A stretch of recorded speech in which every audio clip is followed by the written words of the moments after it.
Dude, that YKS Christmas Eve plus New Year's Eve plus New Year's party was the most off-the-chain, off-the-hook party I can ever not even remember having. Man, it was so cool to see all my friends from the show that we do together, and we were just hanging out and having a good party at the end of the year. You know, just kicking back and celebrating the year that was, 2025. Look at this crap. I'm even wearing a lampshade. Man, what did we do? I don't even want to know. Let's see.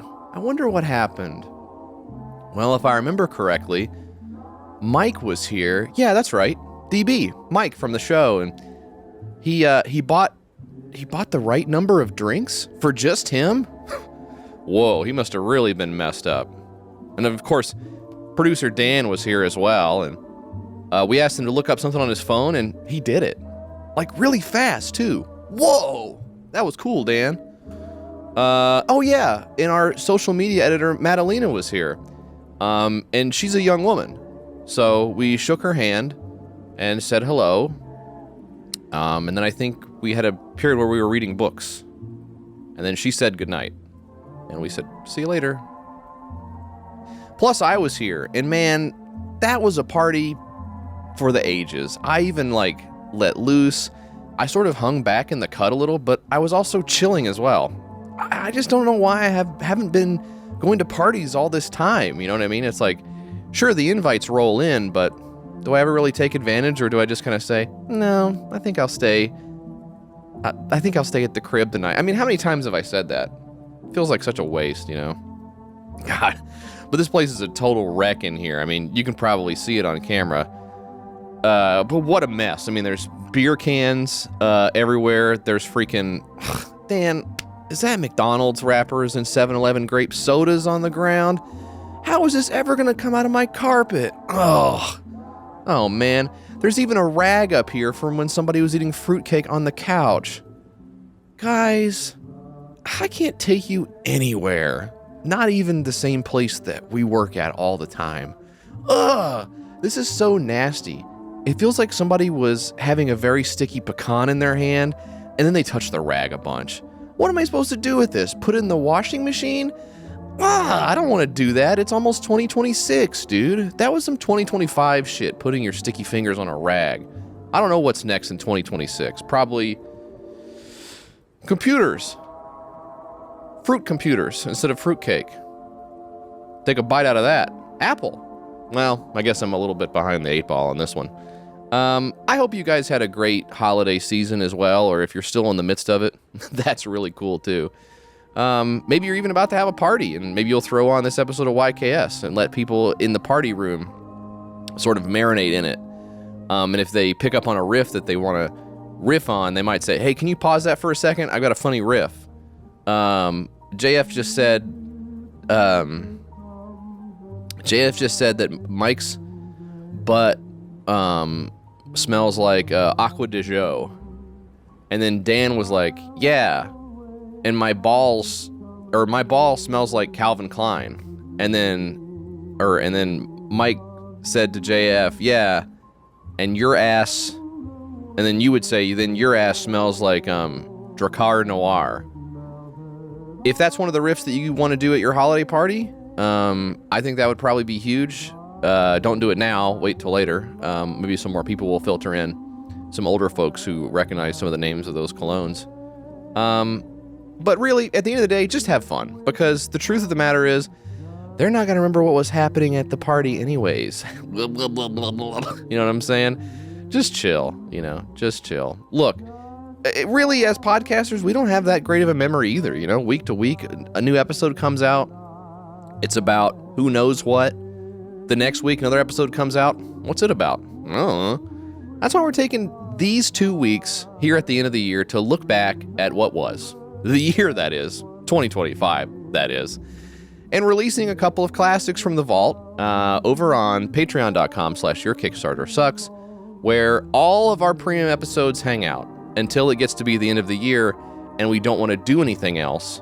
And so we put them out on the main feed and on YouTube as well. So we don't have to think of any more ideas. And everyone gets mad at us. But that's okay. That's part of being a podcaster. Last week, of course, we took you back into Mike-tober almost in sort of a Nightmare Before Christmas type of way, right? When you're talking about Christmas and Halloween meeting together and kissing, it was kind of like that. And we all kissed our friend John Gabers for coming on and talking demons with us. So go back and watch and listen to that if you haven't, or if the last time you did it was in Mictober. Now's a great time to revisit. And this week, more of the same. I mean, not the same, a little different, but same as stuff before. Paula Tompkins, our friend, joins us for Bob's Burgers. What else? A movie he's in. It was really cool to get to talk to Paul about that. It's always great when you get to talk to Paul. I hope you all have the pleasure someday of talking to Paul in like a normal, neutral way. Don't like corner him.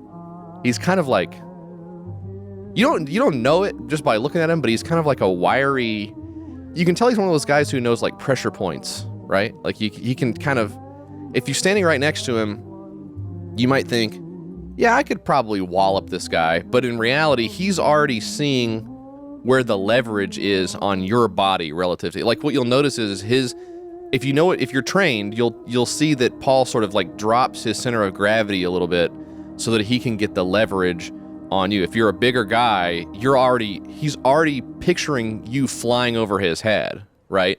And if you're a littler guy, then he's not going to have any problem with you either, because he's going to immediately go in and start breaking those limbs and making sure that you don't have any escape routes, because he's a big Brazilian jiu-jitsu guy. So you can roll around with him on the ground. I'm sure you'll have a great time. We rolled around with him for over an hour and a half talking about this movie that he's in. Of course, the show he makes appearances on as well. That was for Farrarch back in one of the months that comprises that name. We did all cartoon movies, and Bob's Burgers is a great cartoon movie I saw in the theaters with my family, and it was great to get to talk to Paul about it. So I hope you'll stick around, and I hope that you will listen and watch that episode if you didn't catch it the first time around. And I hope that you will think the lampshade joke I said earlier was funny, because it seems like something that maybe we don't really remember as being something that was supposed to happen at a party.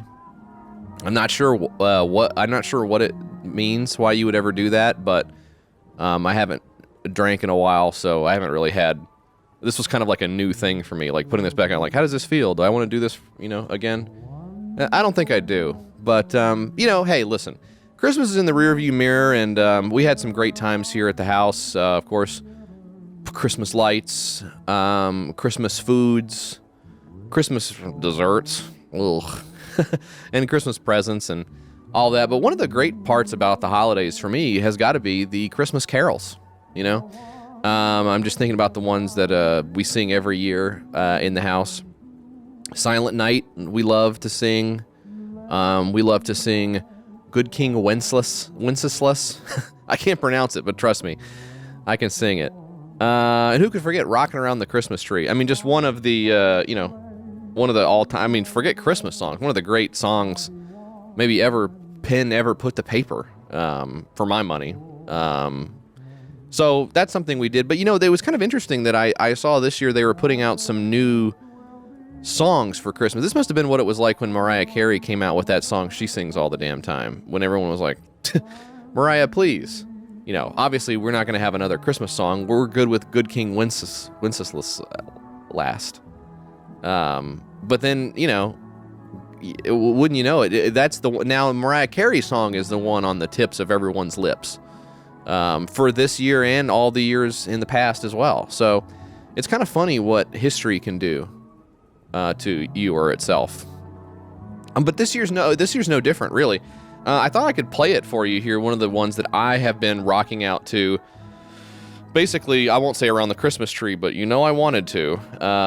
Rocking out, out in the snow. I think it got down to 68 degrees here in the mid-state over Christmas, so got pretty close to a white Christmas again this year, which was a lot of fun for the kids. I'm not sure what's going on. It seems to be getting warmer and later throughout the year as well. But anyways, this new song, I think, has I want to say it has the ceiling of the Mariah Carey Christmas song, but maybe the floor of it as well, because I think it's about as good already as whatever that song is.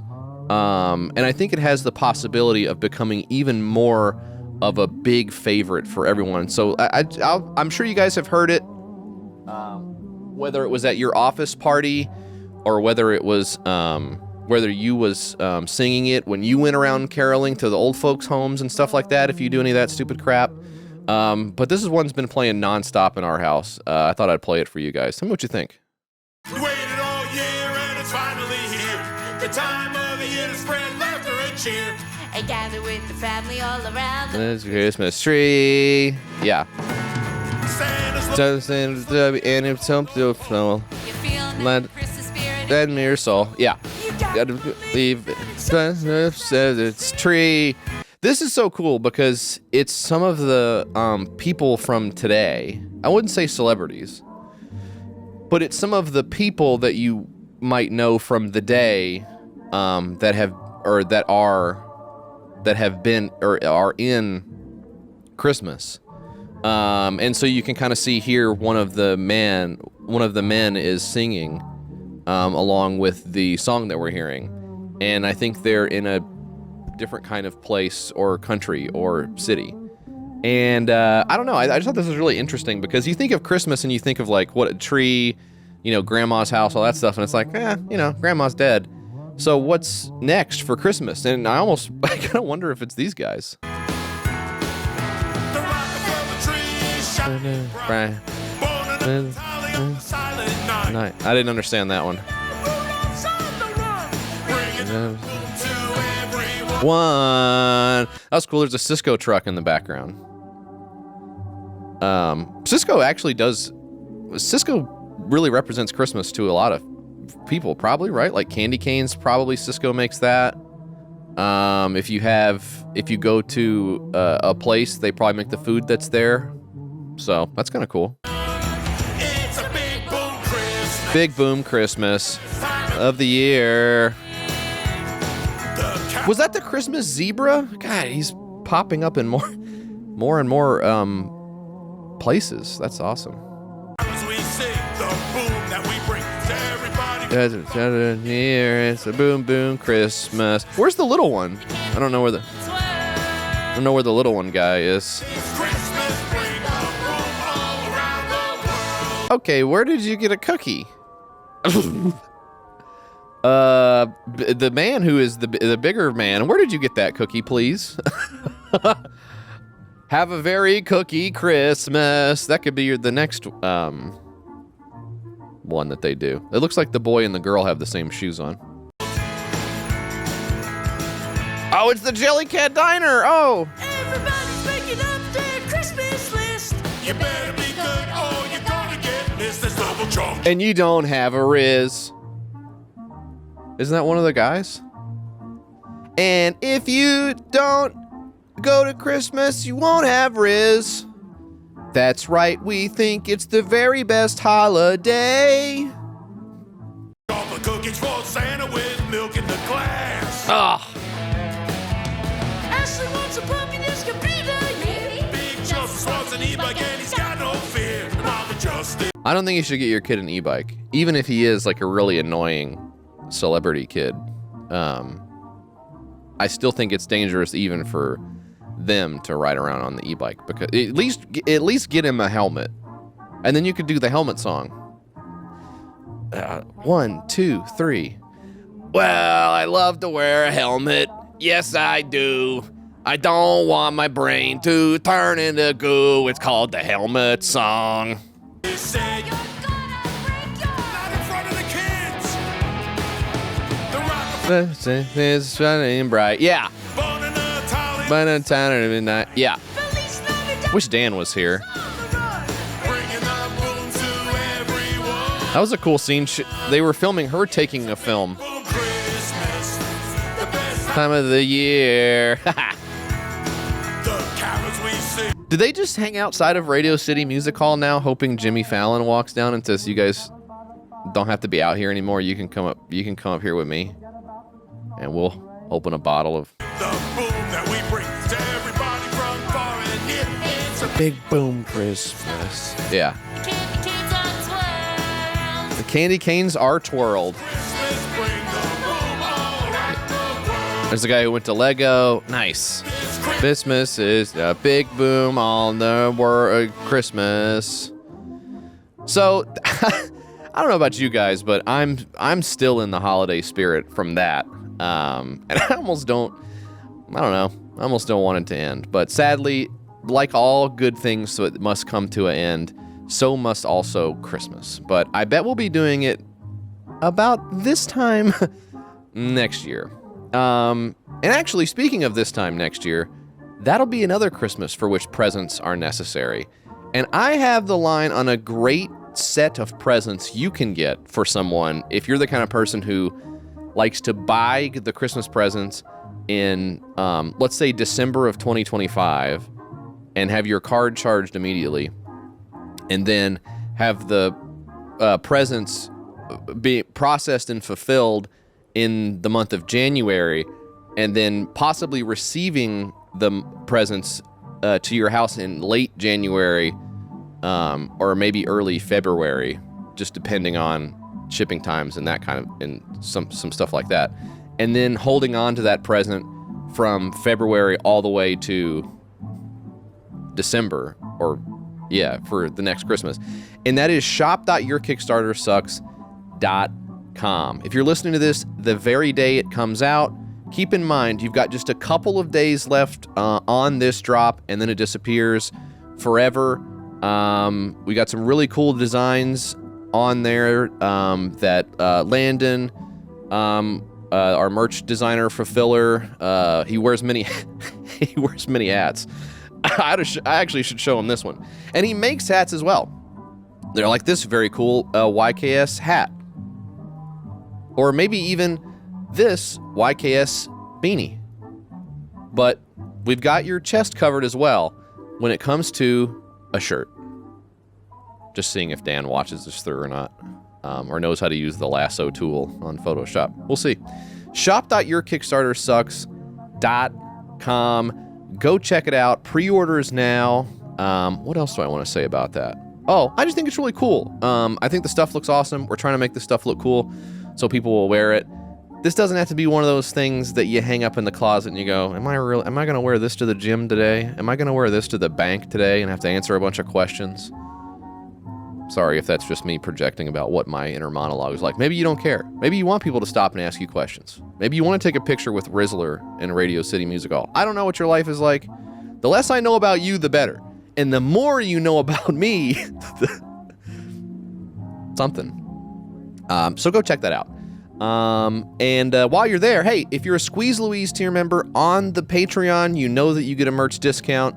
That applies to this drop as well. We want to thank you for supporting us at that level. And next year in March, Patreon prices for YKS Premium will be going up a slight hair to reflect the changing business realities of our environment at this time. But you've still got a couple of months to hop on now at this discounted price of $5 and $8. So please go join. There's so much stuff on there, just like this YKS Premium from February or March or whatever the fuck it was that you're about to hear with PFT. New episodes every single damn week. Video episodes on there, the aforementioned merch discounts, and more. Check in with us on Discord where we solicit our mailbag questions. That's also an episode exclusive to the Squeeze Louise tier. Look, there's a bunch of stuff on there. And if your Christmas stunk out loud, get yourself the gift of YKS. What could be better? I guess I saw a guy won the Powerball on Christmas, so that would be better. And probably also, I guess somebody probably won a little bit less money than him, so that's probably good too. And I'm trying to think what else might be better than that. Maybe somebody got laid on Christmas. I don't know. But those things would be great, obviously. Barring that, YKS is there for you. Go check it out at patreon.com/yourkickstartersucks or shop.yourkickstartersucks.com. Get yourself some new swag in 2026. Yeah, and then maybe you won't end up wearing a hat like this. Guys, I'm ready to go back to my room.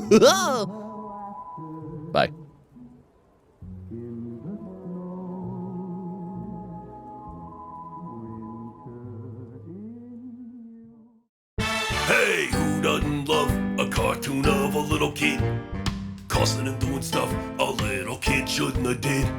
Or maybe you'd like to visit the crew of a future spaceship, or meet a talking dog with an erudite wit. Well, you're in luck, 'cause we're going back to the drawing board. Yes, we're going back to the drawing board. It's January 6th, Farrarch 3! And the idea is TV cartoon movies. Kids. I can't do the fucking voice. It's a hard It's voice a really to do. hard. That's It's why he gets John all the Bid- I J's. know. He gets all the fucking. He's got so many. Kids. Kids. We're back to the drawing board. I'm gonna stop doing it. Celebrating the movie adaptations of some of our favorite animated TV series. I'm your host Jesse Farrar, and joining me, of course, is our co-host Burger, a friend Patty, covered in funny sauce with a side of conversation fries. Mr. Mike Hale is here. Hello, Mike. I like that. That's pretty good, right? It's good. You know, I have the Bob's Burger cookbook that has a lot of burgers in it. Yes. Wow. So I could have thumbed through and maybe picked a real one. I would have been great for the show, or had it to show, or even or truly even know? had it like sitting here. Even would have been. It would have been amazing. Yeah, it would have been incredible. I trust that you have it though, for sure. No, I'll show you after the show. You know, Mike. Honestly, for my money, the burger is the ultimate sandwich. I do believe. There was a dalliance with hot dogs for a while, but I think we have safely moved into burger being the king of. Don't shake your head like that. Well, there was. But here we are at the end of Farrarch already, and fittingly, I think we're capping it off with one hell of a bottom bun. How apropos, don't you think? The written stuff never goes over. The written stuff never goes. It doesn't go anywhere. Well, I suppose we should flip on over and introduce our guest, which I hope to do a medium well job of. Let us get on with it. Let us. I don't want to do this anymore. Yes, that's okay. We'll let you go. Today on the show, we have a very animated guest, and I'm talking literally from CBB, Threedom, the upcoming Your Friendly Neighborhood Spider-Man, which seems very cool, and the very movie we are discussing today. Although I'll always know him as Short Thug. Paul F. Tompkins is here. Hello, Paul. Hello, fellows. How are you? Hello. So great. Thank you. Actually, we're under a tornado watch. So to be honest, I don't know. If we start flying away, just Could you cap off the show if we save what you have and send it to us later? No, I can play you out. I have a couple things to address. Please. I understand what you're saying about the hamburger being the king of sandwich. But I sort of believe, I never thought about it before, but I think they're their own thing. You know, it's like cheesecake. You know what I mean? When I think of a sandwich, right, I think of a thing like lunch meat, deli kind of thing like that. And hamburger, I feel, has transcended the mere sandwich. How can you hold a hamburger next to a Reuben, or you know what I mean? They're not. Well, even first of all, I have to go to the gym if I'm going to do that kind of. They're not even in the same lifting class, I think. Wait, what do you mean? What you mean hamburger's better than Reuben, or you're saying they're just so different you can't even conceive? Yeah, it's no contest. A Reuben is, I think, better than a hamburger. A Reuben's better. I think so. A Reuben's better than a hamburger. I think so. No, honey, no. No. He's sick. Hamburger's best. Hamburger's best. Look, how many Reuben drive-thrus are there? Oh, okay. Well, all right. There's zero. Maybe Arby's on a good day. Reuben Studdard should have done that. Well, he should have done a lot of things, right? Absolutely. He missed the mark. Did you say he should have done a lot of things? He really let us all down. Well, it was a disappointment, wasn't it? It was. We thought it was going to be better than it was. He should have opened a chain of drive-through Reuben restaurants. All these people are doing it. I guess now, maybe it's just down here, but you have Jelly Roll and Luke Combs opening Does Jelly Roll have a restaurant? He has a bar down here, I think. Now and it's not what you think it is either. Trust me. It's not. One of those oxygen bars? It's an oxygen bar. Yeah, you would never think. No, but Posty, our friend Posty, Post Malone has a special. Have you seen the special? Have you seen our friend Posty's special pink Raising Cane's? I didn't see that. I didn't see that. Is it one individual Raising Cane that is So yes, it skin is. pink? It is absolutely, and it has like Post Malone merch in it, and like a car outside, a guitar or whatever. Like I saw the TikTok video of it, and the Jesse, guy. hold on a second. Yeah, A car and a guitar? they really decked it out. They went all How out. late is it open? But you, it's in How Utah. close is it to the It's in airport? Utah, so you may want to. But I think it's the same thing, and it's the same problem that I have with all of the celebrity meals, like slapping the door. I don't care if the celebrity wants to dip their beak in the meal game. Yeah. Sure. And you know what? I may even show up and get the special. Show me something. Show me something. It's nothing. Because it's a nothing Do you know what burger. the special Post Malone combo is at Raising Cane's? I bet you'll never fucking guess. Yeah. It's fucking chicken tenders Chicken and fries and toast in a Yeah. drink. Who could have Toast? seen it coming? That's it. They have the toast there, I think. Oh, they do. They have like It's like Texas a toast. Texas yes. toast I saw. side. I thought you said post. I It's a- thought you were it's a bull exclaiming crap post. restaurant. Oh, post. Why isn't it called Texas Post? Shit. Texas Post. They didn't Texas even do. Post. They didn't even do that. That's the Yeah. shame of the whole thing. So like, But I don't know, wait. it's just nonsense. Chicken tenders and Texas toast? Yeah, it's total BS. That's a lot. Oh, you're Yeah. out even on the concept of Raising Cane's. It sounds like. You know what? I've never been to a Raising Cane's. Skip it. Yeah, it's not. Skip it. It's not. It's not worth shit. It's not. It's Yeah. honestly not worth. Really? Go to Sonic. It's better. I don't know. Whatever is. Go to Tommy's It's just like Big Burger. it's just like Anything's chicken better. tenders, but they have like a good sauce, and that's it. That's the entire restaurant. Oh It's yeah, like- Paul. I don't know if you've ever heard of this crazy sauce they came up with. it's called crazy sauce. It's called crazy sauce. Man, it's No, awesome. it isn't. It's. I I don't think it's called cane sauce. It Yeah, should. that's It should really- be crazy sauce. Do something. With It's just it's the Thousand Island thing that's everywhere, where someone thinks they invented it by putting the Yeah. the ranch and the ketchup together. Oh, Yeah. aggravating. Oh, let me give you $1 million. Yeah, truly. Here, Now, why isn't Raising Cane's Mm. themed around the biblical Cain, the first murderer? I don't know. 'Cause That's badass. that's fantastic. It's so good, it's a sin. Yeah. Come on. See? We need to get in there, dude. Oh. We need to get in there. I think fundamentally the problem is that it's a chicken finger restaurant, so it's for white people. And if you make fun of the Bible, white people go crazy. I think is the only that's the only problem. The food there is so unseasoned. Yeah. How How unseasoned is it? Well, well, it Well, is. What could should it? have wrote something. We for- should have wrote. See, this is where the writing the stuff comes because if I had something for that, I would have fucking killed. Paul, as we said, we are under a tornado watch. We seem to be. It's all It seems to be going the opposite direction. Looks fine. I think I think it's blowing. That sounds ideal. Or yeah, maybe we're in the eye of the storm. Oh, what do they say about Everything's being in calm. the calm of the? Don't they say Calm it's in the eye of the storm. It's good to be in the calm of the. They do say that, right? It's better than to be in the storm. Almost surely. How could it? oh, this is two? nice. I can get used to I can this. get used to this. So you're out on Raising Cane's. But do you like chicken fingers? Are you chicken fingers? Got tenders?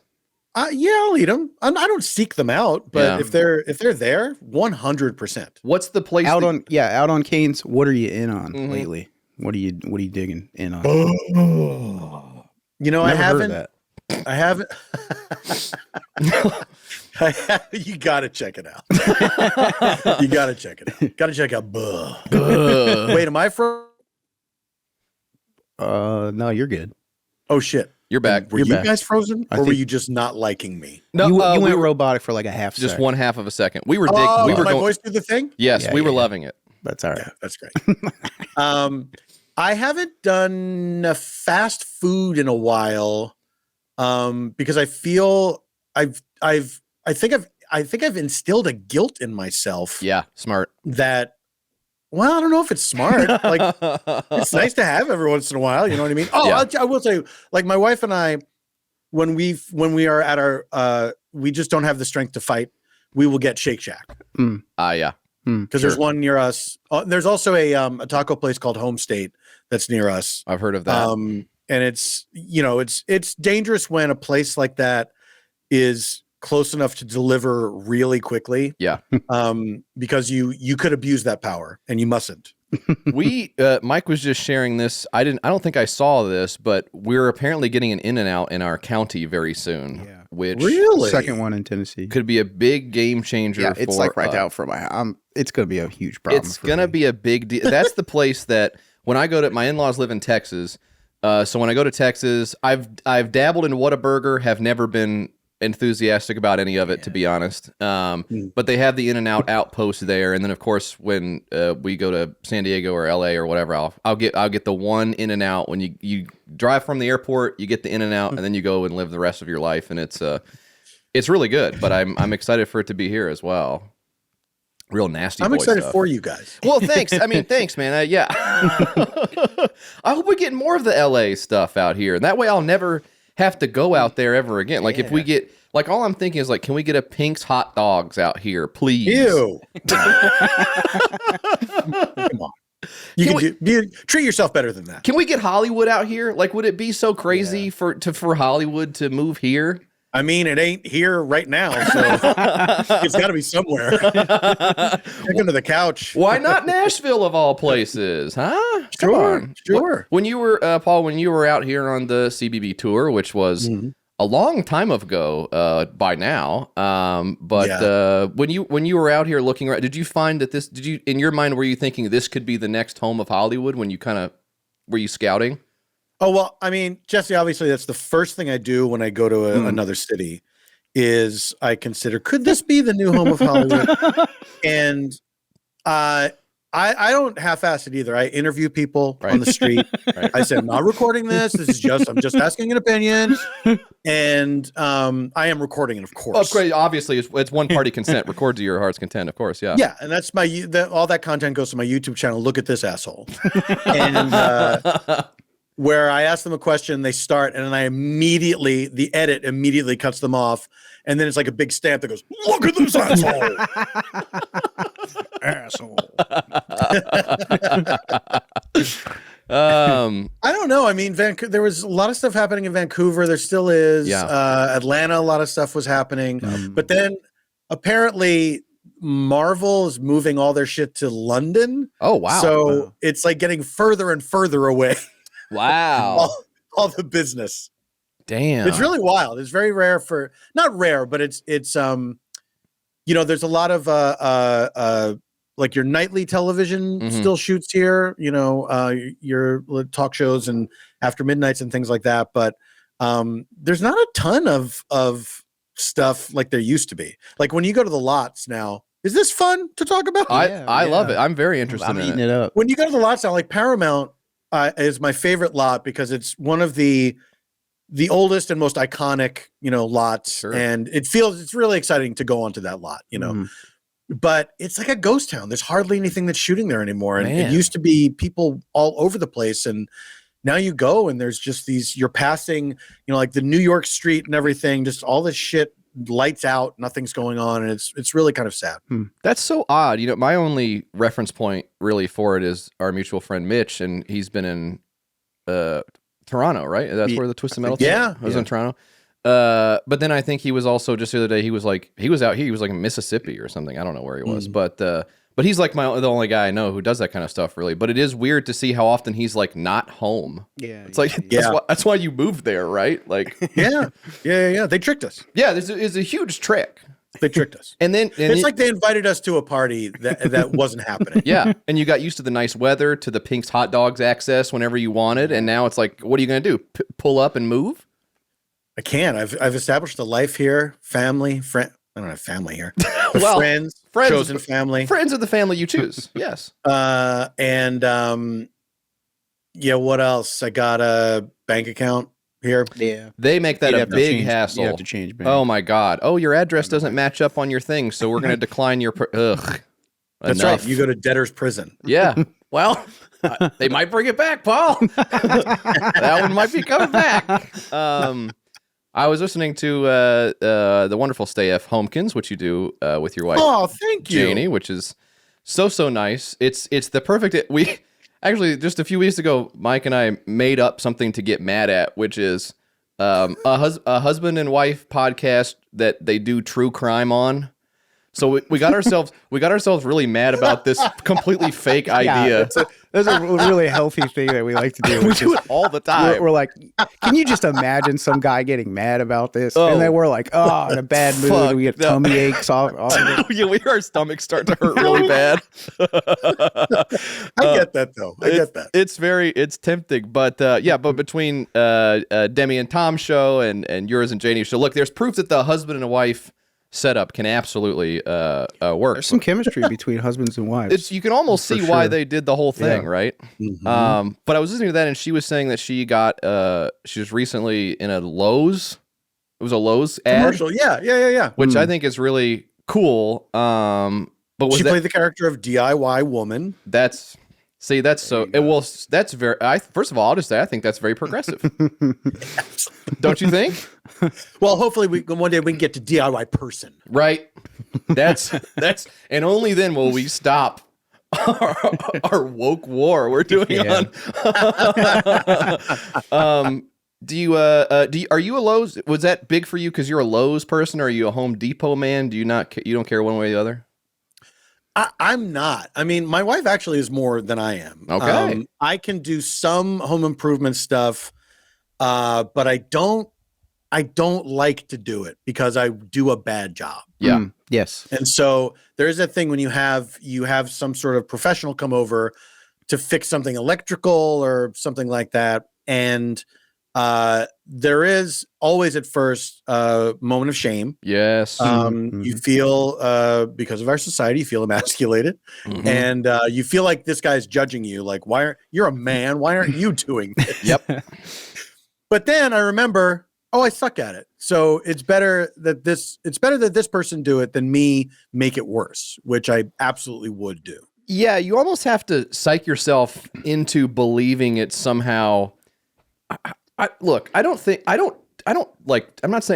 morph into a different person when someone like that shows up in my house, but I do think I kind of try to do the thing where I'm like, now if you need anything, let me know, but I'm going to be in my office. I got a very busy day. I'll be in the study. I have to do a lot of work. Just holding up 2 pieces of paper and looking back and forth.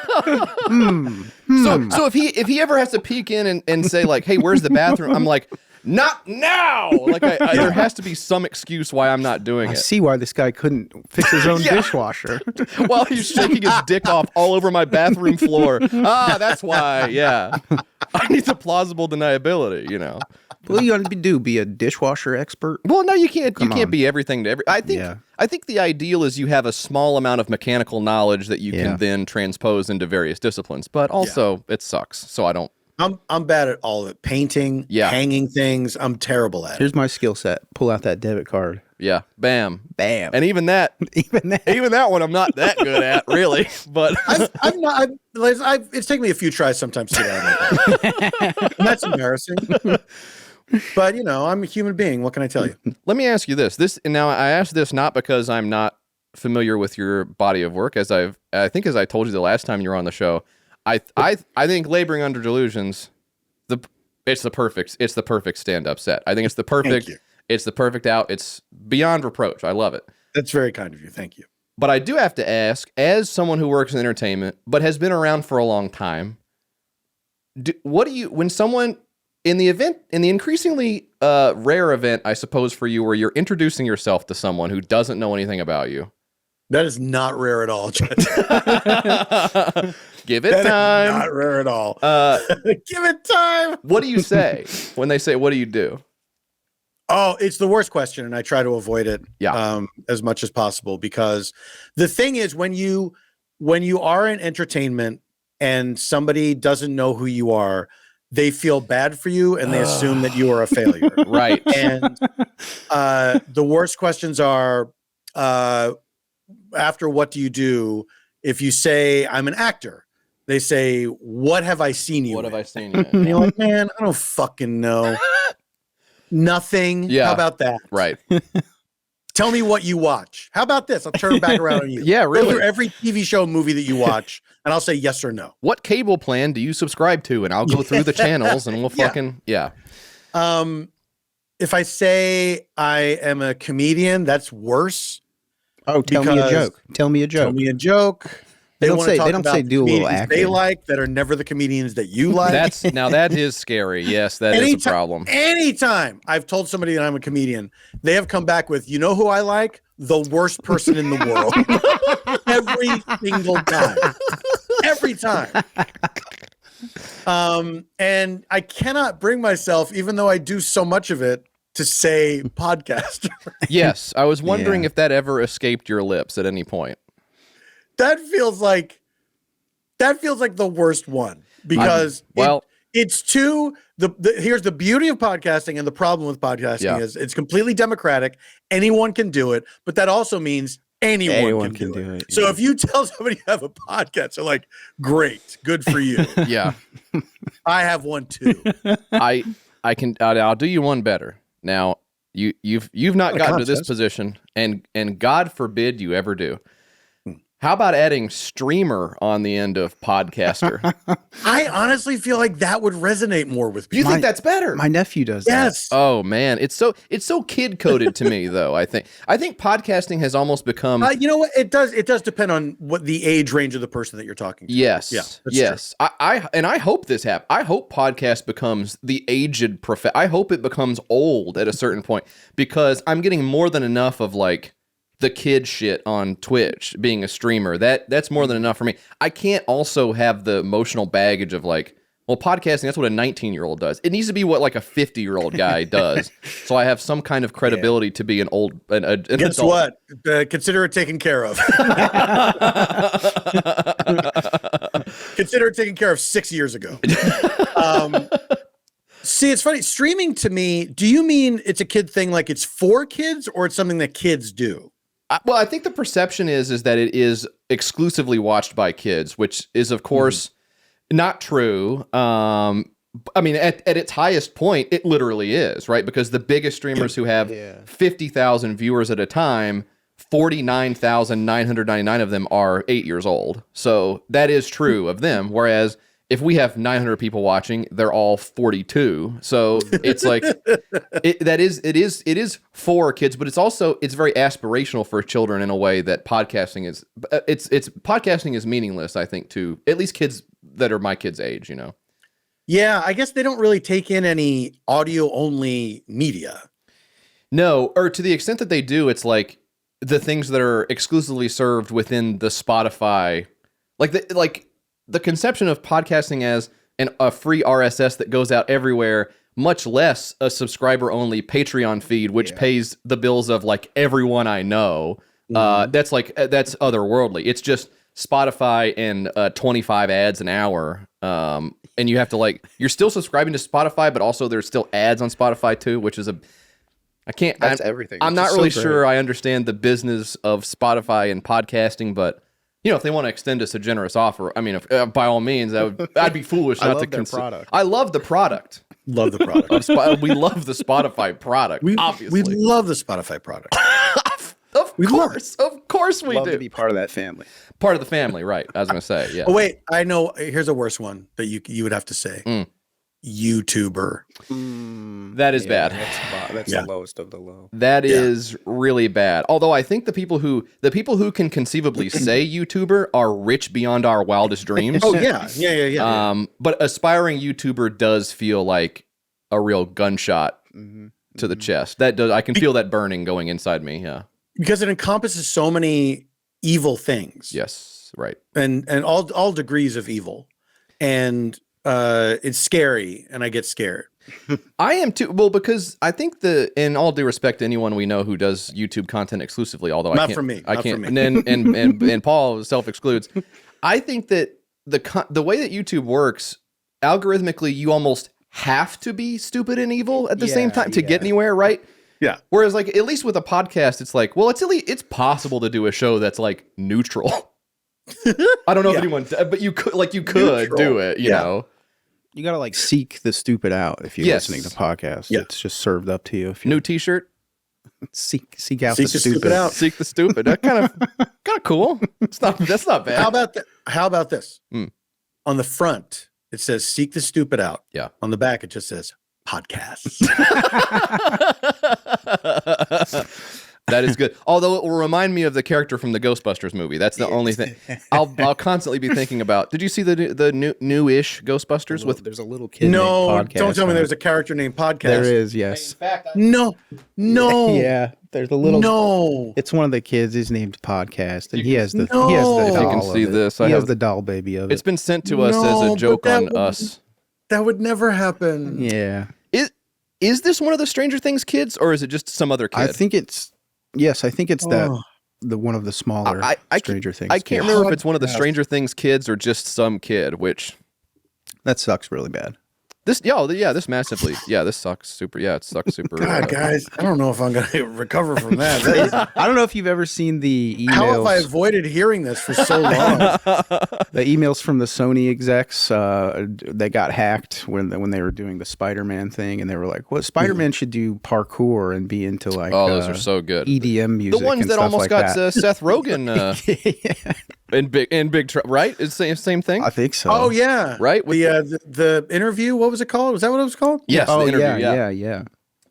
Speaking of Spider-Man, your friendly neighborhood Spider-Man is available to watch right now. It's out now. Wow. It's out there. Yeah. So you Yeah, are. yeah. So when you were talking about Marvel earlier, you're already a part of the Marvel family in some ways.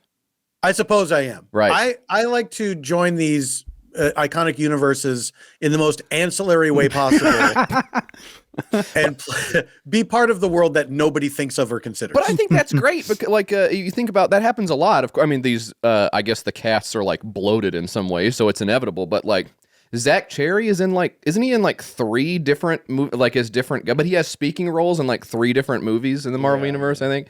And then Greg Turkington is in there. Yeah. Yeah, Is he really? Greg Turkington. Well, in yeah. the is it He's is in the Fantastic Four movie, right? oh shit. Or he's on the boat in the. He's I on think the, they're both in Tim and Greg yeah, are I think in they're both in Ant-Man Ant-Man. Yeah, that's what 2, I think. Ant-Man and the it was. Yeah, one of the Ant-Mans. But they have like a funny bit in Yeah, the whole yeah, thing. So yeah. it's a good gag. I love that. Well, good for them. The guy who lost that part. I did not. Sorry, I didn't. Lost man on the boat. Yeah, we were both up for it. It just happened to be that both Tim Heidecker and Greg Turkington got the roles. It was a real coincidence. Did you The have to director's fly? like, "Oh, you know each other?" You had to fly out to London to do the stuff for Marvel, or Yeah, I had to, on my own time. Wow. What? Coming and going, huh? No, the VO stuff is all here. That's good. Thank God. That's Yes. good. Well, because I mean, not to tell tales out of school, but hey, IMDb for now is free and open for everyone to go look at if they so choose. Okay, they haven't locked it down. You can go on there and see for yourself. This guy is in the VO booth. Does he even have time to eat? damn. Well, I mean, obviously I have time to eat, but but yeah, that's been a really nice thing over the that's built over the years, and I have to credit Comedy Bang Bang Yeah. and BoJack Horseman, Right. Because I think that put me on the radar of people that I normally would not be necessarily, and yeah, it's cool. It's nice to be able to do that and have it be somewhat regular and feel like there's something you can kind of count on and while doing other things as well. So it's really nice. I think it's really cool. I have I would love to do it at some point. And so that's why I'm trying to get Hollywood out here, is so that if Hollywood moves here, then I can just go right into. I'll be the cartoon. I'll be the wizard. I'll be the wizard's assistant. Like any of those kind of roles that come up. I don't think I would be a good. I don't think. Dweeb. Well, because I don't have the range to act in those kind of roles. So it would have to be something that's more close. Jock. Muscular. I think muscular jock is one of the. Yeah. Buff man. Buff, yeah, almost buff jock, buff athletic jock superstar. I don't know if any of those ever come across. Shredded gym patron. But was BoJack the first thing you did? No, I had done some other voice stuff before then, but that obviously was the biggest and the biggest profile and like not the first grown up one I did, but the the most layered for sure. You know, the first thing that was not just strictly a comedy, and it was really exciting. Like I was offered the role, and it was just supposed to be in the pilot, and then they really liked what I did, and so they kept writing for me. And then when the first season was coming out, they retroactively made me a series regular, which I was not initially contracted to do. Yeah, it was really nice. That was such a great thing to be a part of. It's such a great project, so many great people, and you know, I really it's a very treasured time in my life. Yeah, that's cool. I was also pretty excited to hear you pop up on a show I'm watching just of my own accord. No gun to my head. I've been watching Invincible. Oh yeah. On Amazon Prime, and you're the narrator is back, and Yes. it's an interesting little like show within a show like gag that they do for that as well, which I think is very cool. Yeah, that was very exciting to get that call. The unmistakable and then PFT for them to voice. bring me back. Yeah, it was really cool. Yeah, that's fun. And there's a million people in that show. Absolutely. The aforementioned Seth Rogen in there as sort of the chortling alien who Paul narrates a bit. That's a good show. You watch that Invincible, Mike? I think I've started the first season of it. It's good. You think you have? It's been a couple months. Look, don't hold this guy's feet to the fire about what he has started and what he has not started. I'll watch stuff and then I'll just forget about it Yeah. immediately. I can't. Sure. I can't retain information at all. Something's No, going who on with my can? brain. Why would you? Yeah, why? What's the point? Why bother? Why bother? Right? Yeah. Hey, guess what, guys? We're almost done. You know what I mean? Right. Don't start remembering things now. Yeah. It's been very rare that I've ever gone like, whew, glad I remembered that. Plus, they're just going to make new stuff later anyway that you're going to have to remember. So No, it's that's like right. You'll never catch up. I'm saving my memory for something that Yeah. comes down the road that's like, ooh, Something's now that gonna I be gotta, important. you Yeah. know, we'll see. We'll cross that bridge when we, you know. You have, Paul, this month we've done, the other ones we did this month, we did The Simpsons movie. Mhm. We did one of the early Family Guy Stewie Griffin spinoff. We did the South Park movie from a million years ago, and we did the first Futurama video DVD. Bender's Big Score. Bender's Big Score, yes. And you've been on. Correct me Is if I'm that wrong. feature length? They did a feature length? What it was is it was the movie first, and then they split it up into episodes after the fact. But it's roughly, it's like I think it's 90 minutes. Yeah.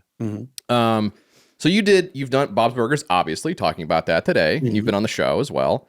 And you were also on The Simpsons. Yes. I did The Simpsons a couple years ago. Yeah. And, you know, it was very exciting to be on. And when I posted about it on Twitter, back when I was on Twitter, I posted about it. And then there are people getting in the replies saying like, this show sucks now. It's not good anymore. And then I made a comment about that. I guess I won't I can't remember what I tried to like make some joke about that. And then a guy replied to that. Or maybe he quote tweeted me like, this guy thought he was going to like drop this brag in here. And then everybody told him it wasn't a brag. And he got embarrassed. And I was like, that's exactly what happened. For once I agree, comments.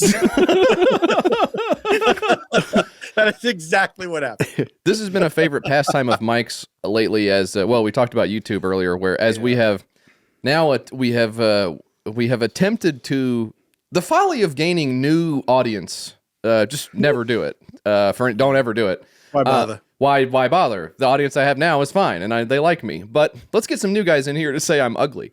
But Mike has enjoyed going back, and I can't look at it, but Mike goes back and forth with these guys. What was the one that we got? Was it the bumper sticker thing? Yeah, we were talking on an episode about how kind of silly it is to have bumper stickers on your car about your political candidate or your religion or whatever, because it people identify your car and you become like noticeable or whatever, and whatever the fuck. Best case scenario is someone behind you goes, huh. Yeah. Worst case scenario, they take the bat out of the trunk of their car and start smashing you.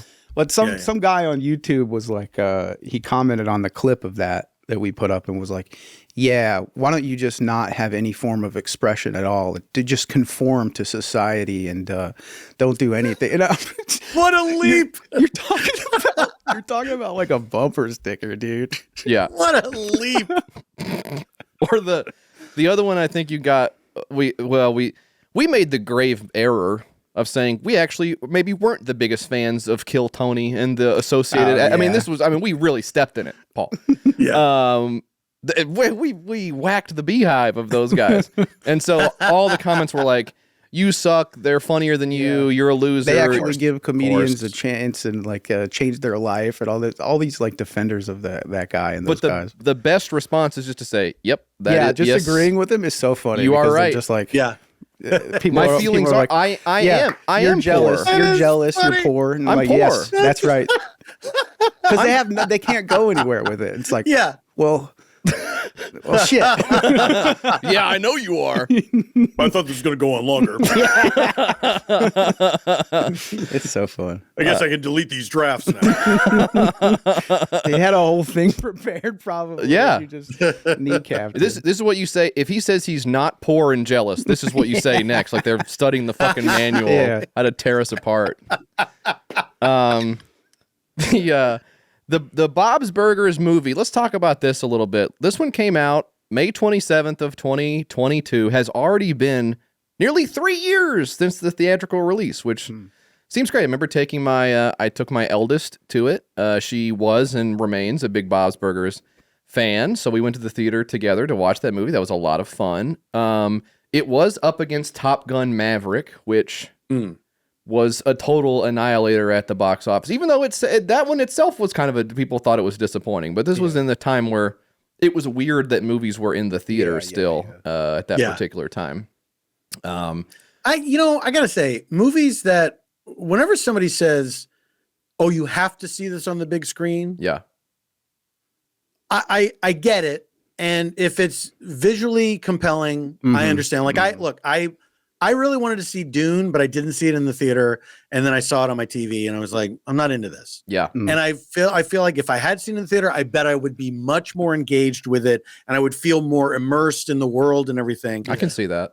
But when you're talking about a thing like Top Gun Maverick, where people are saying, yeah, because of the sound and the it's going to rattle your fucking teeth and all that, I'm like, how about the story? Yeah. How is the story?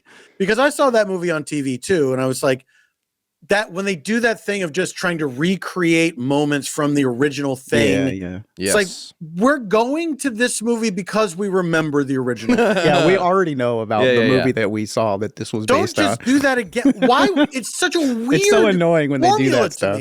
That it's like, okay, remember volleyball? Now it's going to be football. Like, but why? Why? What are you doing? It's the inherent. Nobody likes it, right? This is, and you know more about this than me, but this is like the inherent, not politics, but conservative view of art now, or rather how art is produced in general, right? Because it's a function of capital and it's a function of power, and so what used to be things that would come out in the mainstream for all of us to enjoy could oftentimes be weird or an unexpected chance or something like that. And increasingly that's more of a niche product. Absolutely. Right? Yeah. So things have to not only look more conservative and look conservative politically increasingly, but also they have to be conservative with their choices, right? Yeah, so we're talking about that with Carl with SNL with writing stuff where he, somebody writes something that they think is really funny and then it doesn't test well for that audience or whatever, and then they scrap it, even though it could be like really, really funny. Yeah, I don't think it was his point, but also like who's in the audience there for the night before the show or whatever, right? Like you that at least with that, right? You're putting it in front of people first, before you say this isn't going to work. But the you can't second guess creativity. You can't second guess what people are going to respond to, and that's the way this business has been for such a long time now. And it really sucks. All these corporations with streamers and everything, and having corporate guys making creative decisions. Yeah. You know, you say whatever you want about the studio system back in the day, but those were run by these dudes who built this industry, and they had they made it, and they Right. had respect for the people that came up with the ideas. Like, it was not like it's just gotten like snowball, just gotten worse and worse and worse. The idea, the interfering with the product, you know, and gone. It's completely gone. The days when a guy or a woman who ran a studio who gave any credence at all to artistic sensibility and how good a thing was before you put it out. I mean, they put out in the 30s, they put out plenty of shit too. You know what I mean? Sure. They churned out stuff all the time. But there were people that ran those studios that were like, I can see the artistic merit in this. I'm going to have my ideas about how audiences will respond. And it's more based on emotion and whatever. But it does feel like there was a relationship between the people that were bankrolling it and the people that were coming up with the ideas. Yeah. And now it seems not at all. We got to already, you know, it's got to be famous people, not just in front of, but also behind the camera. We see it now where if you try to pitch something, you know, you have to get a studio attached, and the studio wants to attach all these stars, directors, whatever. And it's like, well, now you're presenting it to a network like it's a finished product, which I don't think they want, you know, because then you run into, yes, they want to, this is probably the decisions they were going to make anyway, but because they didn't get to make them, they don't want it now. And it's like, you have to let them feel like they have some part in it. And it's also not even from a cynical standpoint, but it's all these entities that are coming together to make one thing, and everybody should feel like they're a part of it. Like the writer should not feel like they're just a typist, you know, reduced to, you know, jotting down other people's ideas. Casting people should be able to bring in people that they think are good, not just like the list of the 8 top people that they get for everything. Yeah. You know, and it's gotten to a point where the corporation dictates absolutely every aspect of it. And it's really a bummer. It's really a bummer. And it's people getting squeezed out of things, getting squeezed out of work. Like the middle-class actor can't work anymore because the parts that would go to TV stars now would go to movie stars. Yeah. The TV stars are now demoted to like supporting characters, and then the supporting characters are gone. Because it's local hires. It's people who work in that city. Right. And look at something like game shows. That used to be a job, game show host. Yeah. And now there's like, you can't do that unless you're a known entity. And it makes me feel bad for people that used to be their thing. And when you were a kid, it was comforting to have somebody who existed solely on this show. Yeah. Like you knew them, you were homesick from school, and there was fucking Bob Barker or whatever. You never saw Bob Barker or anything else. No. You know what I mean? No. This was his thing, and it lent an air of authority to it, which is a fun aspect of game shows. Yes. The person being in charge, feeling like this is their domain and everything, it adds something to it. But now having like Ryan Seacrest, and they're like, who gives a shit? You know what I mean? Like, I know you have 8 other jobs. Yeah, right. It's not the same thing anymore. No, you know? I think that's, I feel this, I have always said, before even thinking about trying to do voice work was a twinkle in my eye, I was so pissed off. Why the fuck is Will Smith in Shark Tale? The fuck? Why do I that will always baffle me. That famous, like super famous people doing animated voices, like, honestly, it's not, because kids don't know, and the adults are gonna have to take the kids to the thing anyway. Right. No, I don't. Like, adults will end up watching these movies. It doesn't matter who's in them. So you might as well save some money and give somebody who needs the work. That's true. Well, I mean, like with Invincible, for instance, okay, there's celebrities in that. J.K. Simmons has one of the most recognizable voices you could possibly have. Yeah. He's fucking fantastic in it. No qualms with that whatsoever. But like, guy who's like, oh, I can do this on the way to go do something else, which is how the rest of them all sound. It's transparent, but like you were saying, Paul, it's not a creative choice.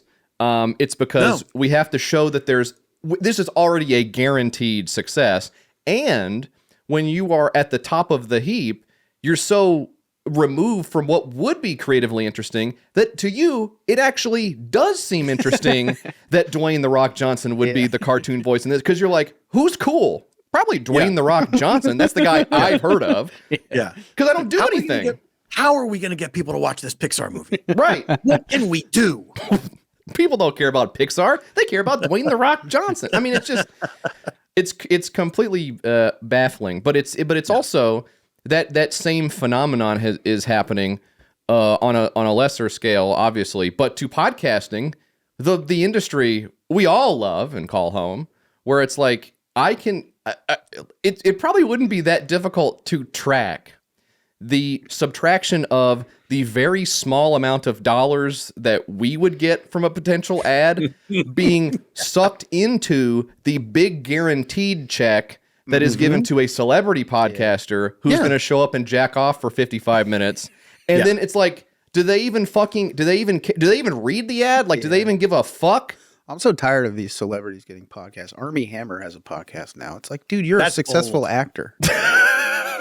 You're a successful actor who also is a reported cannibal. Well, that's just the thing. He's got the world eating out of the palm of his hand. What could he possibly He's doing ads want? for Factor on there too. It's like, is he really? Is he doing fucking he Factor stole our ads? Factor ad. Yeah. God damn it! That chaps my fucking ass. I can't. You know, I love to eat, but sometimes you don't want to chase somebody down in the dark. Sometimes you don't want to initiate a long, drawn out Instagram DM chat. But eating people takes time.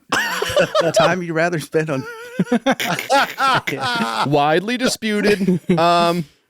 He could have fun with it. Is all. He could have fun with it, but he's probably not. He's probably not even having fun, and that's the biggest crime of all to me. They're not even having fun. That's the biggest crime, is not at least having fun at work.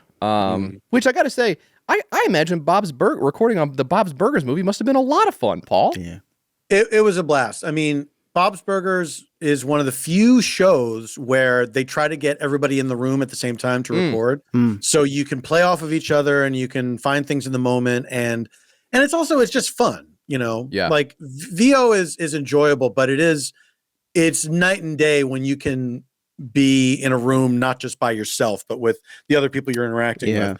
For the movie, I was just by myself, and they had animated a lot of the stuff already, so I got to see like those. I play the little carny on the wharf, and you got to see all this dancing and everything. And it's always a cool thing when an animated show gets to do a movie and they're given so much more money, because now the animation, like, there's nothing wrong with the animation on the TV show. It's good. But when you get to do certain effects that you just don't have the time and money to do on the TV show, like the smoothness of the movements and everything, it's gorgeous. Like, it's so beautiful to see. And it really got me pumped, like, to be in that booth singing that song and everything. And that song is in my head so often. Me too. It surprises me. Yeah. I laughed out loud when the movie started and they did the front shot of the Bob's Burgers, and then they did the 3D, and I was like, yes, I love this it. is the movie budget. It went 3D. I fucking love when they do that. I was trying to pin down, like, I just don't know enough about it, but I was trying to pin down, like, what is it about it that makes the feature length stuff look better than money, of course, but like, where does the money go? Is it like the frame rate is different and that feels like more cinematic, or it's like the depth of color is better, or That's like that movie magic? I bet it's a combination of a lot of those things, but ultimately I think the money goes to time. And that is time is the biggest thing that everybody is concerned about in Hollywood, because time is money. And if they're always trying to shorten things, they're always trying to figure out how they can, make people work longer for fewer days or whatever, without going into overtime, of course. But so when you are given the benefit of more time, there's just so much more shit you can do. You can really shine things up, and you can add in details that you just would not be able to add in before, because now you have all this time to really get it right. And just attempt things that you just wouldn't. It wouldn't even for the TV version. You would say, well, we absolutely can't do that. There's just no way. And now in the movie, you can do that, and it's really it's just beautiful to watch. I love it so much. And I full disclosure, I watched that movie this morning for the first time. Wow. I had not seen it until today. I don't know why. I think it's like animation. I have to be in a certain mood to watch it, to like watch a feature. And it's like animation and documentaries are the two things where sitting, after the day is over and sitting on the couch and like, I can't, too much brain needed. Can't, not enough brain right now. And I was so delighted to watch that whole thing. It made me laugh out loud so many times. There's so many jokes in it, so many fucking jokes in it. Yes. And just so much really fun stuff. Like the idea that they get Kevin Kline to play this ancillary role on the TV show every once in a while. And he's so that's good. how you So use a good in famous it, too. person. You know what I mean? He's Yes. so good. It's such a great part for him specifically. And the whole plot line and all the music, it was wonderful. I'm so glad that you asked me to do this. So it gave me it made me watch it, and I'm so glad that I did. Do you have a reticence to watch or listen to stuff that you're in?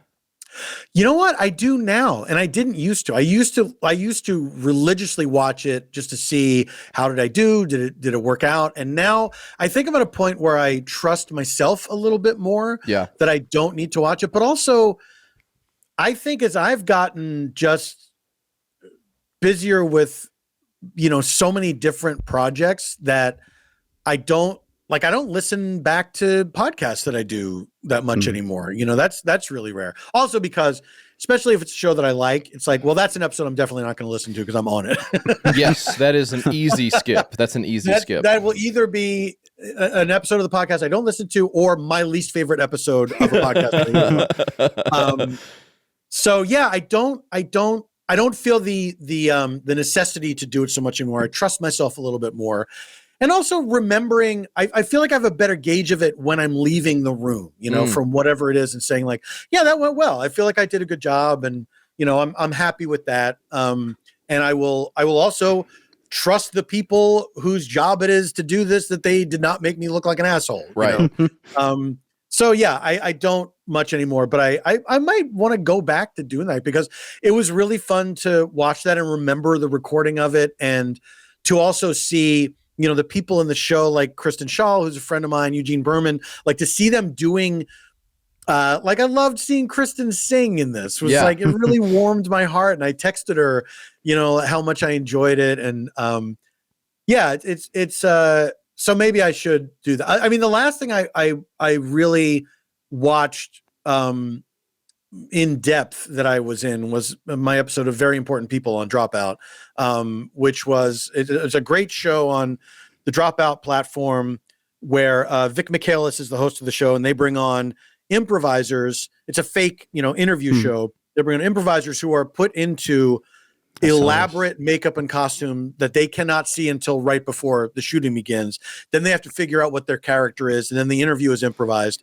And that was such a unique experience. And I was a fan of that show already. I have not been as nervous for something to come out in a long time as I was for that episode. It's like, please let it be funny. Please don't let it be an episode where people are like, yeah, because I had so much invested in it emotionally while I was doing it. I was kind of scared to watch it.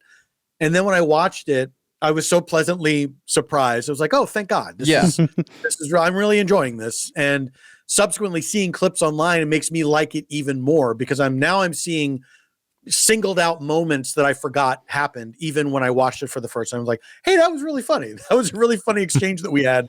And I'm really glad. I'm glad I said that thing. Yeah, of course. I mean, how could it not be funny? You and Vic, two of the funniest people around. I saw Bobby Moynihan also just did one, I think, recently. I haven't watched this yet. Yeah. When I first saw the show, I was so mad is not the right word, but Like you get a little, it's not jealous either because I couldn't do it and wouldn't do it and would never be the place to do it. But it's like, that's a fucking good idea. I wish I had that. I wish I had I that know idea. exactly what you mean. I know exactly what you mean. That feeling is so specific where it's wild when it happens because it's exactly what you're saying. You're not jealous of the person. You are not dismissive of it. You are really like, that makes so much sense. Perfect. And it's such a fun idea. Yeah. Yeah. It's a really brilliant idea. And it obviously also, I mean, you talk about money and stuff. Obviously this is stripped down compared to like a movie or whatever, but it doesn't look cheap to do what they're doing. And there's a payoff to it. It's not like fucking watching the Mr. Beast games where it's like they put a Velcro wall up and killed a guy. It's like there's like real professionals working on the fucking show, and it looks good, and it's in service of what is a very funny idea and talented people too, which is why it works so well. They have such a good team that's doing that makeup and everything, and I think that the secret, of course, is knowing that not making the makeup funny, but making the makeup cool and interesting, and knowing that is what is going to make it funny. Is that don't try to make it look silly or whatever. Make it look, either as accurate or as scary or as off-putting or whatever. And knowing that if you do that, that's where the humor is going to come from. And it's such I got to shout out Dropout because getting to do stuff with them over the last couple of years has been so wonderful. They're such a scrappy indie outfit, and the vibes are so good. Like everybody there is very happy to be there. Everybody respects each other, and everybody really cares about what they're doing. Like they're all invested in it in every aspect of it, from the cast to the crew, the producers. Everybody is so like the on-set photographer. People are psyched to be there. They really love making things, and I'm really grateful to have been jumped into that gang. That's what I wanted to put I feel like just all of a sudden it just was there. Like where did it come from? What is the started as College Humor? Oh no shit! It's a lot of the people from the old College Humor YouTube days that have stuck together, and then Sam Reich, who's one of the main College Humor guys, started this platform, and I think it was such a smart move, and it's really cheap to get a subscription. Like you get a ton of content for the money that you pay, and I think that's absolutely a conscious decision. And it's I like to be able to be a creator and say, I can get by with less money than other people are asking for. I can make a profit without asking you to make me wealthy. I can like make this thing, and although Sam's fine, don't worry about that. But it is it's a great thing to keep in mind that some of the people who are your biggest fans are the people that don't have a ton of money to spend on entertainment, right. And also remembering that people were there for you when the shit was free, and now that you're charging, they might not be able to pay for much more than free. So to like reach back and remember those people, I think is a really wonderful thing, and more people could be doing it. I mean, but then you're talking when you get into corporations, like obviously they're not going to do that, but certainly it is such a stark contrast of what we're seeing right now is so cartoonishly obvious in a way that you used to have to tell people, hey, this is what corporations are doing. Yeah, blah, blah, blah. Right, I know. And now it's like, no, they just keep raising prices on shit. Like it's there. Yeah. You know that they're doing it. Like Netflix, I don't know where the fuck they get off. Not only raising prices, but giving Tony Hinchcliffe a special. Oh boy.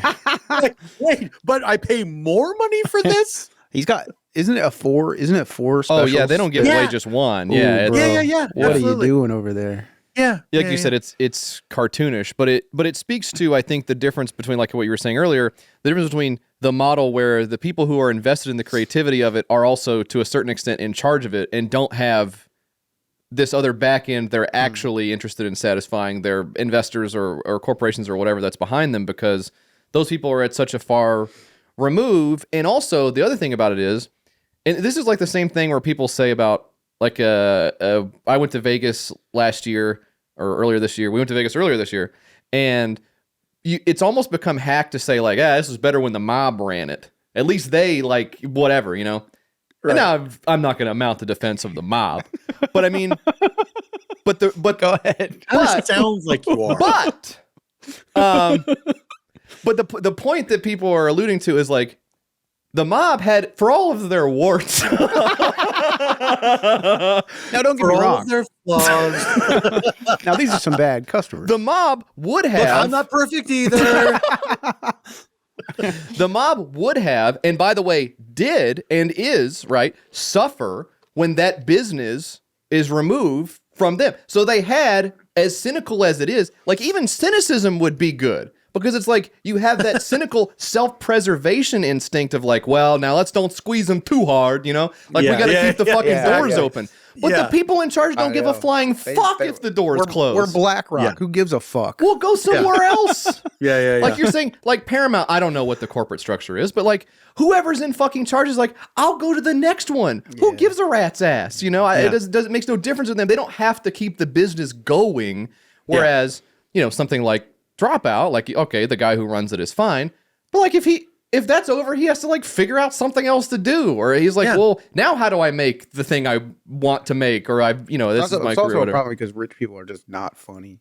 Well, They don't know what is funny. So like no rich guy's going to fund something that's actually funny. That's because also, yes. Inherently, yes. It's going to be I scrappy. don't see why that's funny. Except for Lauren. Lauren, if you're I watching. guess that was a Lauren, Lauren. you did a Lauren impression there, so it has to be said.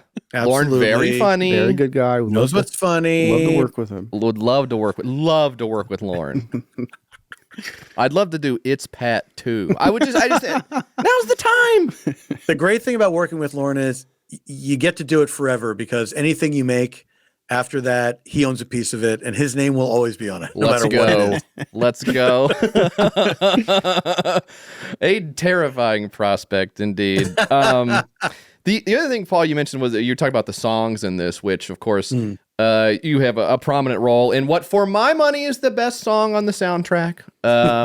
You do such a great job singing it, which I gotta hear you sing some other stuff. I mean, this guy, I want to hear the whole. You know how Where's the album? You know how Seth MacFarlane does his crooner album? Yes, I do. Where's the? Let me tell you something. That okay. I have a variety show that I do called Varietopia. Yes. And in that show, because it's comedy and music and other forms of entertainment all mixed together. And so I do sing in that show, every show. And I've been doing the show for a while. And when I first started doing it way, way back, I could always sing. Like I come from a family of people that are able to sing, and I did musicals in high school and stuff like that. I have a decent voice. And I was afraid to sing sincerely. Yeah. Because of people like Seth MacFarlane. I was like, I'm afraid this is going to be just self-indulgent and cringy and whatever. And then over time, I started to just embrace it and say, well, no, I'm gonna do the best job that I can do. I also think I'm doing something.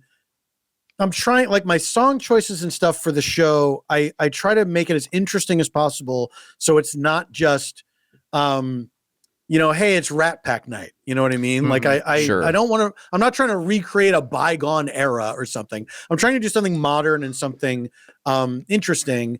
And so I've started doing that, and I was very, very afraid that I was going to get pushback on that. But people have been really very complimentary about it. Like, this is a cool thing that you did this. And so it's like, thank God this is working out the way that I hoped that it would work out. Yeah. I mean, that makes sense. Look, you've obviously your audience has self-selected to be, people who are interested in things that are funny, people who are interested in trying new things, and, people who are in the tank for PFT, of course, that don't hurt neither. I'm imagining a guy now seeing PFT's whole deal and getting mad at him. Like the guy in the YouTube comments of us. What's this they're out guy's there. deal? They're out there for sure. That's so mind-boggling. That is I unfathomable. can provide you with a couple screen names. From where we sit, that is unbelievable. If you don't know what this guy's up to by now, well, you've been living under a rock. But I think that the songs are so good in it, and it's funny to when we've looked through the reviews for the rest of this month.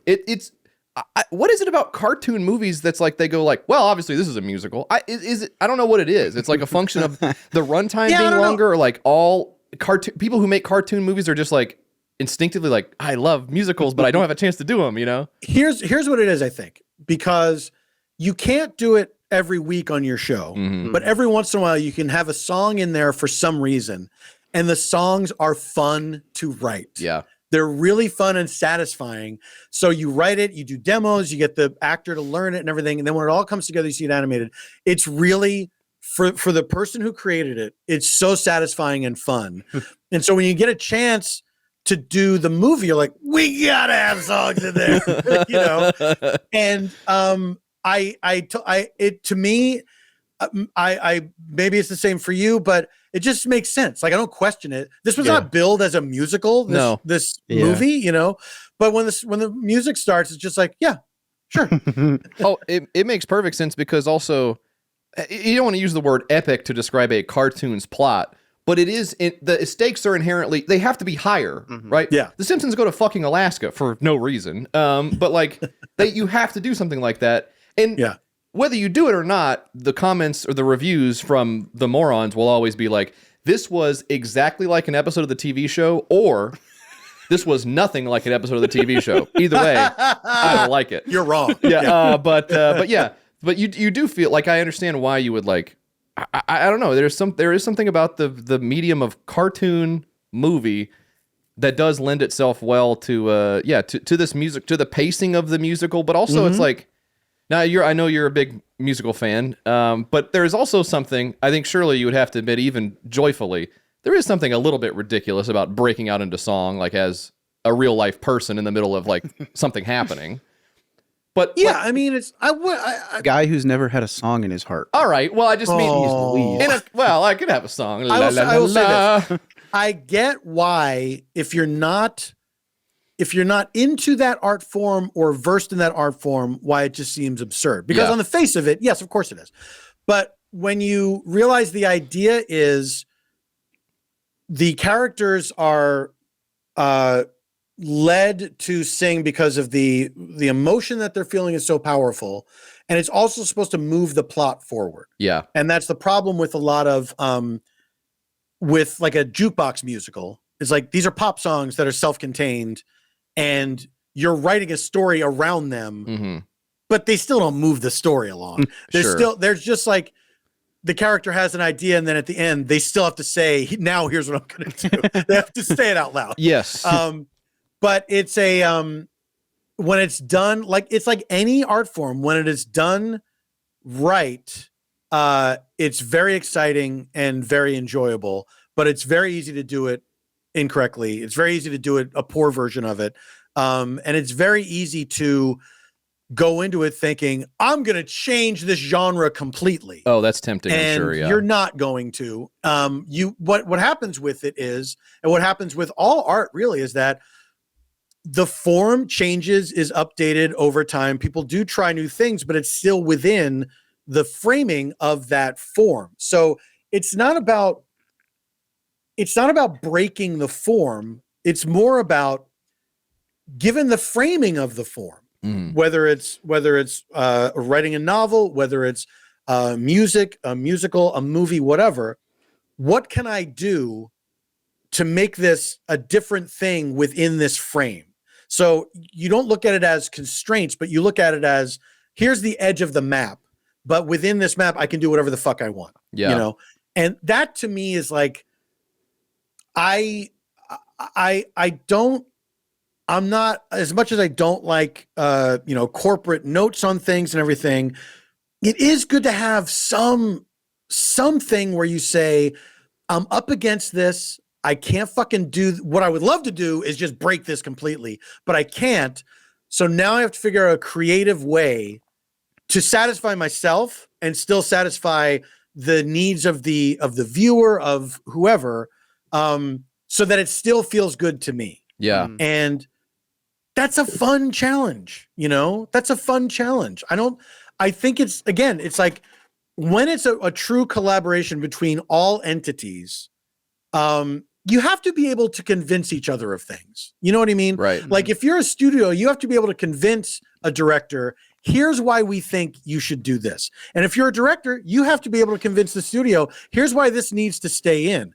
When it works well, that's how it works, is that people are respecting each other. They're respecting the input that they are giving.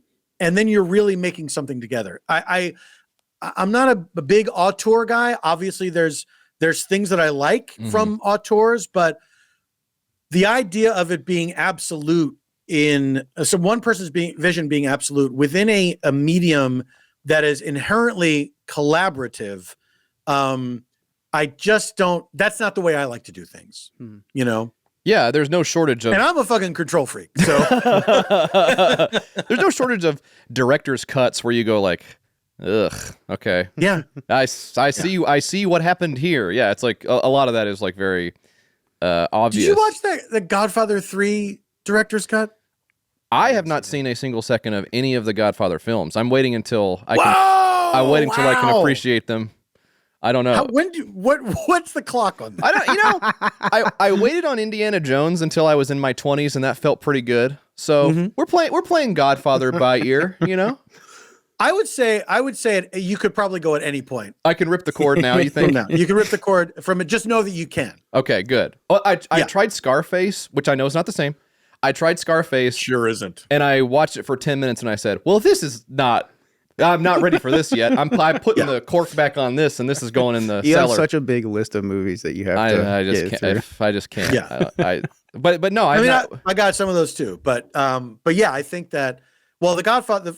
Don't watch the third one. Just watch the first two. Okay. Yes. Yeah. First two are great. Yeah. I think like the other thing about like the genre, and as far as like whether it's someone's undisturbed vision or like too many notes or whatever, the one that I saw recently that I was so upset about, and which also does portend to me like a really a harrowing vision of Hollywood's future, is the newest Aliens movie. The new Alien. Oh, I have not seen it. I've actually heard pretty mixed things about it, but I do have to say that most of the things have been negative. Like people have not enjoyed it. The people that I know. Yes. So it's another one of these. So it's like fan service. Do you remember when this happened in the original? Of course, we all remember it. One of the best movies of all time. We all know what happened in Alien. But also the thing that really sticks out to me in that movie is, and I don't know if you've seen this elsewhere, is like a leaning on the literalism of the audience. So that like, so like we're saying with musicals earlier, where it's like a modern audience with other than jukebox musicals, which are now like the prominent version of the form because they remind, I remember that fucking song, whatever. Yeah.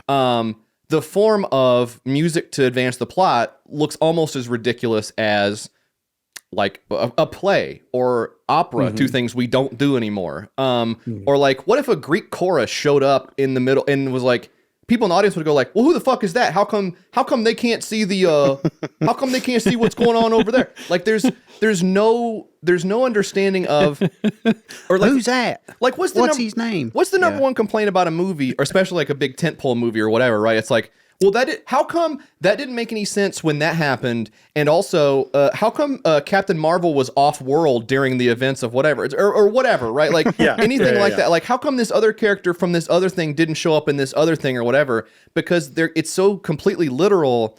Why is this fight still going on? Yeah. Like, you can't just say, like, I'm watching a thing that's designed to make me have a certain feeling.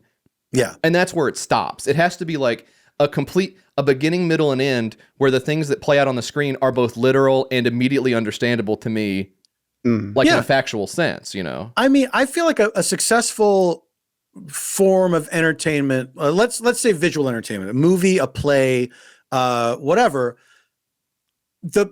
when it's at its best, what you kind of really want as an audience is you want to remember things from it, and you want to think about it. Yeah. You want to think about it later. You want to think about the scenes you saw, what they make you think of, how it made you feel, whatever. Not that it has to be like you're going to go to dinner afterwards and have a big debate with your friends. But that's what people love. You want to talk about the stuff. Yes. You know, things that are like, wow, why do you think he said that? And then whatever, like, that's fun. That's fun. And when it's at its best, that's the feeling that you're going for. I've seen most of the Marvel movies. I can't remember anything from them. Yeah. Nothing, No. you know, like it's either like a lot of the shit is just, you know, on the big screen, shit's just, it's like cut. It's so fast and so CGI that it's like, I don't know, what the fuck am I watching? You know, that I'm not saying that this stuff can't be entertaining. Of course it can. Yeah. But I feel with the Marvel movies, I feel them trying to pack in so much shit and trying to like blow you away that it's like overwhelming me is not the same thing as entertaining me. Yeah, you right. know?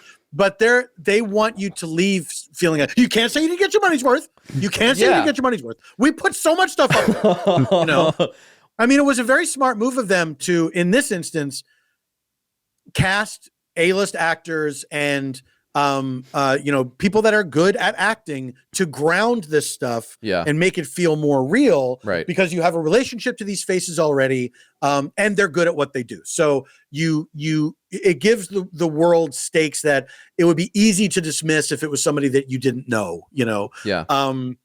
But it just does feel like if you're not into the universe enough, it's just not for you. You know, I feel like there's a certain level of buy-in you have to have. That's right. To go in.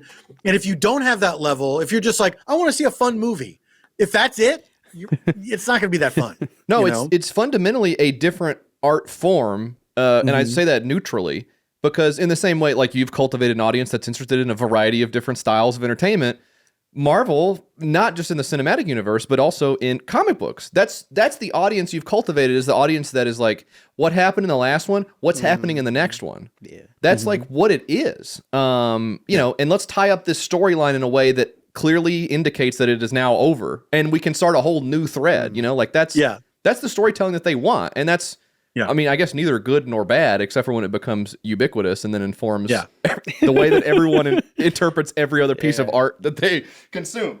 But that'll probably never happen. I guess there are a few, look, I pulled a few reviews of the Bob's Burgers movie from the general audience, which we were just... Don't you have to mention me? I searched and searched high and low and could not find anything insulting enough to read directly to your face. But I had a few things... About this particular project.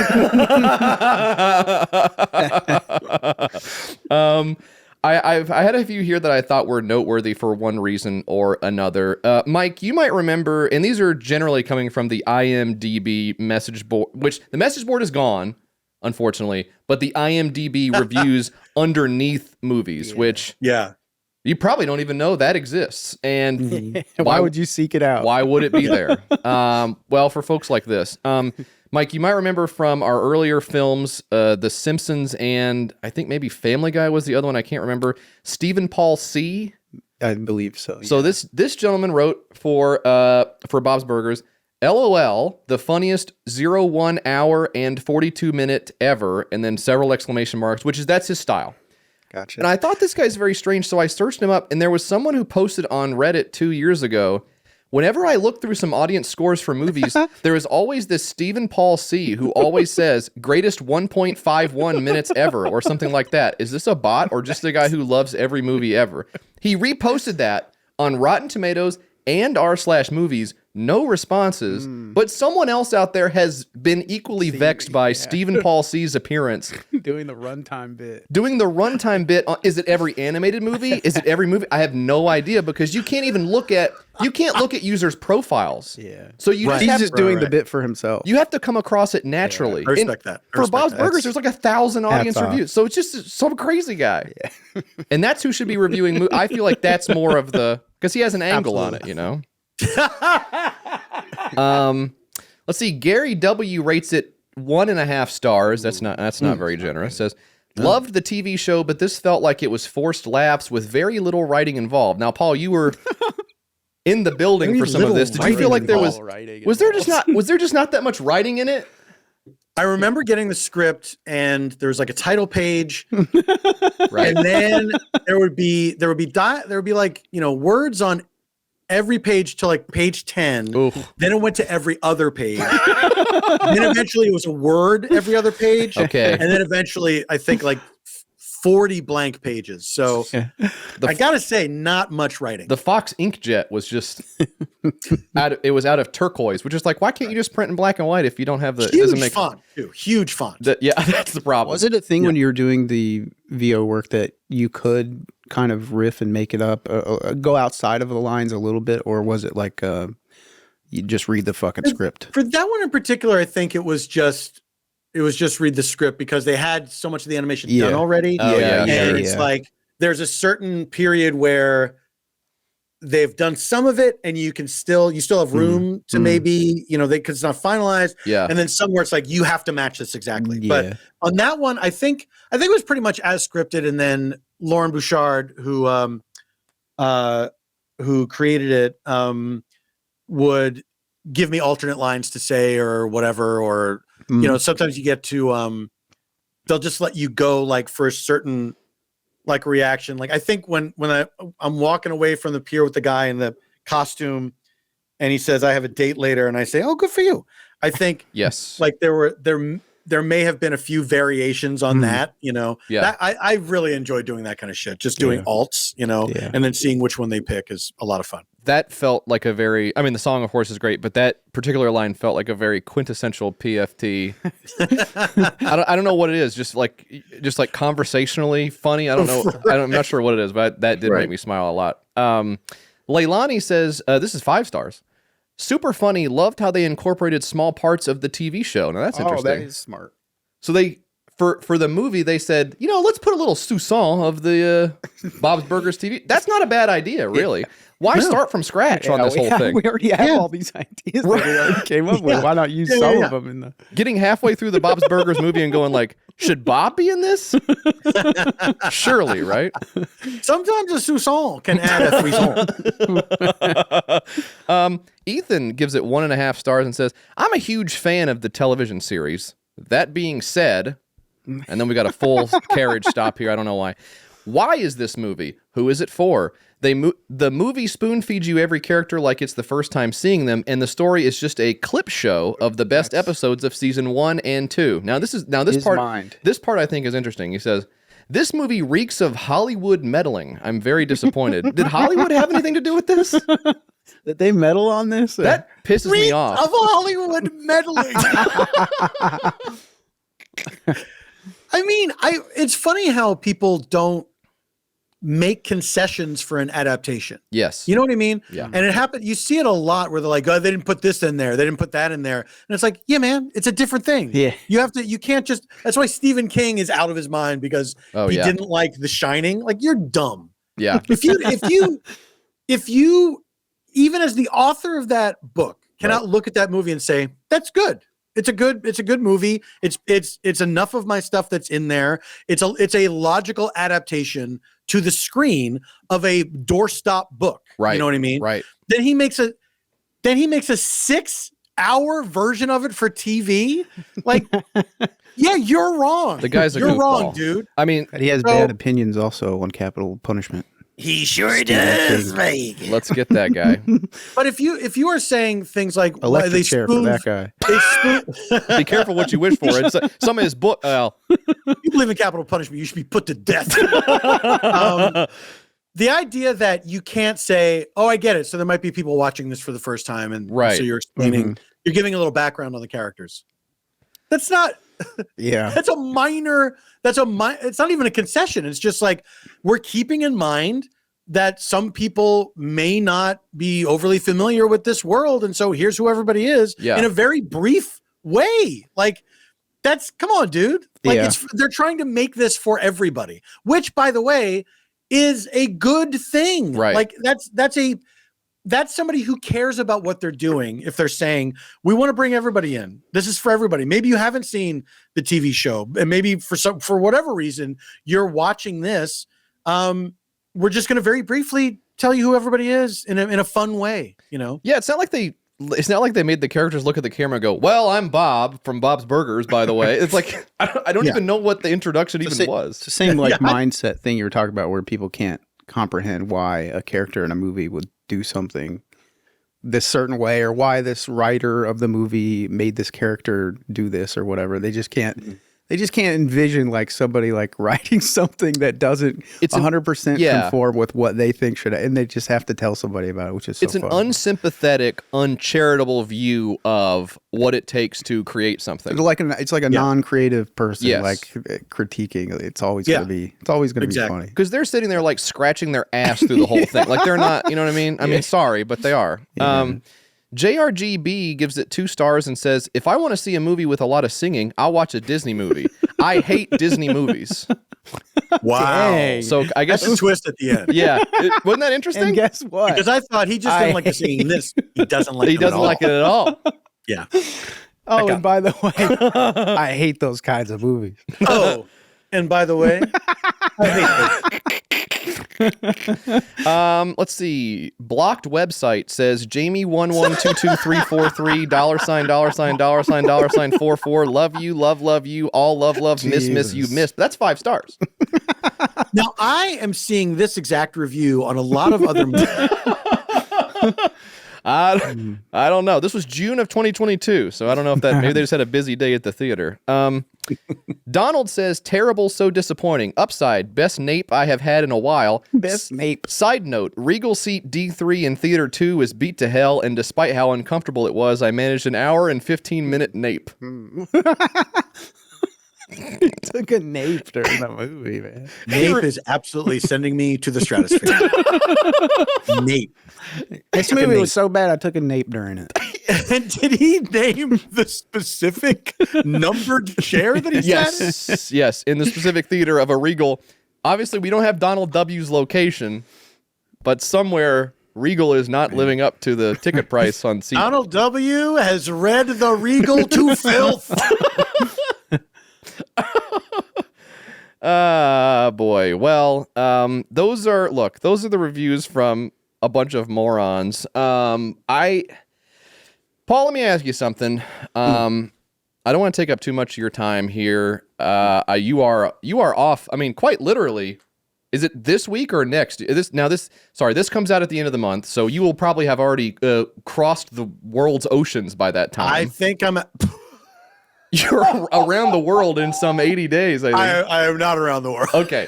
Well, we are in North America, though. We have 2 stops in Canada. Wow. But yeah, as this is people are hearing this, I will be out and about. So please come and see me. You have a grueling tour schedule. Does it feel that way? Yeah, it does. Okay. And good. I feel like it's too many. Yeah, it seems like a lot. But you know what? The thing, I say that now, and I will probably say that on the very last day. Yeah. But I really do love it. I really do love it. And I think I tried to tell myself a story a handful of years ago that I don't like traveling in the hectic, one show after another. But the truth is, and I realized it last year, I did more touring than I've done in a long time in 1 year. Yeah. And I fucking had a ball. I really enjoyed it. Mm-hmm. I did my tour. I did Comedy Bang Bang, and I did Amy Mann and Ted Leo's Christmas show. And it was a lot of dates. I visited a few cities 3 times in 1 year. Wow. And I had a great time. I love it. I love the vaudeville, baby. I love the vaudeville. It's definitely in your DNA. We're let's see, when this comes out, we won't have done it yet. We're going to go to Toronto and do a show with our friends from the Guys podcast, and we wouldn't do it if they weren't making us do it, of course. Because we both have like terminal stage fright. It's scary, right? It's an awful feeling, but even though it does feel so horrible before and after, it feels pretty damn good when you're doing it. Yeah. That feels good. Yeah. Doesn't that feel good? Listen, everything falls apart. Yeah. I am more than ready to Station 11 all over this world. Yes, sir. Absolutely. Yes, sir. Absolutely. I'll take it to the people in a field. Sure. Yeah. Since you're in the film, it seems like it would be hardly fair for us to give our rating of the movie. It's just not fair. And plus, we've heard from the experts already, so it seems little point. When I told my kids that you were going to be on and that it's for the Bob's Burgers movie, which they've seen in the show that they love so much. So here, let me back up for a second. What we've been doing with the other guests on the show is we have been going to Rule 34. Do you know what that is, Rule 34? No. Don't say this to him. It's okay to say it to him. He doesn't have to know. It's Rule 34 is a website where people make cartoon pornography of different. it's literally anything you could possibly think really of. anything, Futurama, and I knew that was happening, but There's a whole I didn't want website. to know where it was. I'll send you the link. No. What we had been doing is showing our guests some Rule 34 porno and describing it as if it were a review of the movie. Now that's funny. But I didn't want to do that to We Paul could F. not Tompkins. do that Didn't want to do that to Paul F. Tompkins. anymore. God bless you. God bless you. What we've also been doing is we've been writing little one-pager scripts in the style of the show that we were talking about, and then having our guests read some parts on there with us.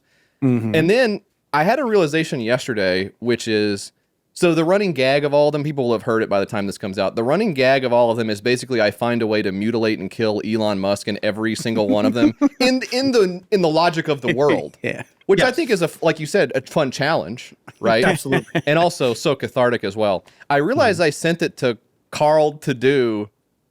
He he was on the show. I don't know. He's not friends with him. I'm just saying Carl has reason maybe not to participate in that aspect of it. So I also didn't want to. They want to have him back. Well, I don't. But I also didn't want to ask Paul to do that. I thought that would also be unfair to try to jump him into the gang of let's kill this fucking guy. But I thought I would. As soon as I told my kids about, well, I can't show Paul a bunch of porno. I sat my kids down. And I told them that. They actually heard that I was doing scripts, and they said, "Oh, can we write a little?" So they've written synopses for episodes. For Bob's Burgers. No, they're not professionals. These are not professionals just yet. They're aspiring pros. And I thought instead of rating the movie, what we could do is we could rate my kids' Bob's Burgers synopses pitches. If that's does that sound good? Love it. Okay, so I'm gonna hand Mike. It looks like 3 different handwriting, and that's not a gag. I didn't write one. These are all my kids. Let's see. I don't know. 3 kids. I don't know why. Well, the baby hasn't watched much of the show, so his might be really off. But I think this one, let's see. This will be one for you. Here, I'll read this one here, and you can tell me what you think. Oh, this baby has terrible handwriting. Look, you got a bunch of carrots on it. The kids. This is the first one from my 13-year-old. The kids get on their family laptop to try a new social media platform that's becoming popular.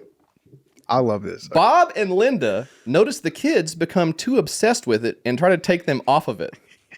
She's pulling from real life a little bit. This sounds a little familiar. Well, you write what you know.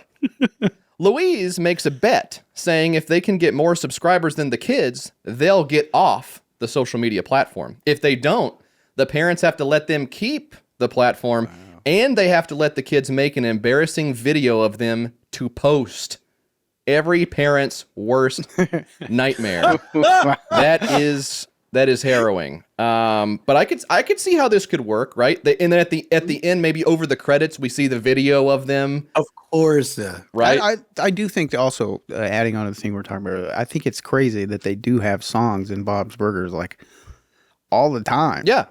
That's crazy from like a production and writing and everything standpoint. It's huge. That's insane. It's also 2 or 3 minutes out of 22 minutes. You go like, well, fuck, we better get on our shit here. So I would say if social media, if it was Bob's social media, I don't know how they don't do the one with That's Friends. I don't know how they do the episode. I don't know what the convention is for that, but I would say I'm tentatively rating this one a 10 out of 10 for that. What do you does that sound right to you? Yeah. Paul, do you think that sounds like a 10 maybe? I do. Yeah. Okay.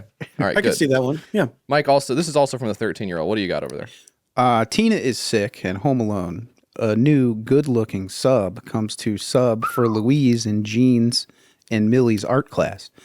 Tina finds out and tries to get to school to see the good-looking sub. Mm-hmm. Louise, Jean, and Millie try to scare the sub away because they find out he's flirting with the moms at pickup, including Linda. Bob and Teddy. Wait, this is not from our real life, right? My wife was gone at school there for a long fucking time. When Bob is recording a podcast, What? his mom as no. Bob and Teddy try being drag queens at a trans bar. There's a contest for the best drag queen. Bob and Teddy compete against each other. Now that is fun. That is fun. Mm-hmm. I'll tell you what I like about that. I like the progressive politics. Yes. I like, you know what else I like?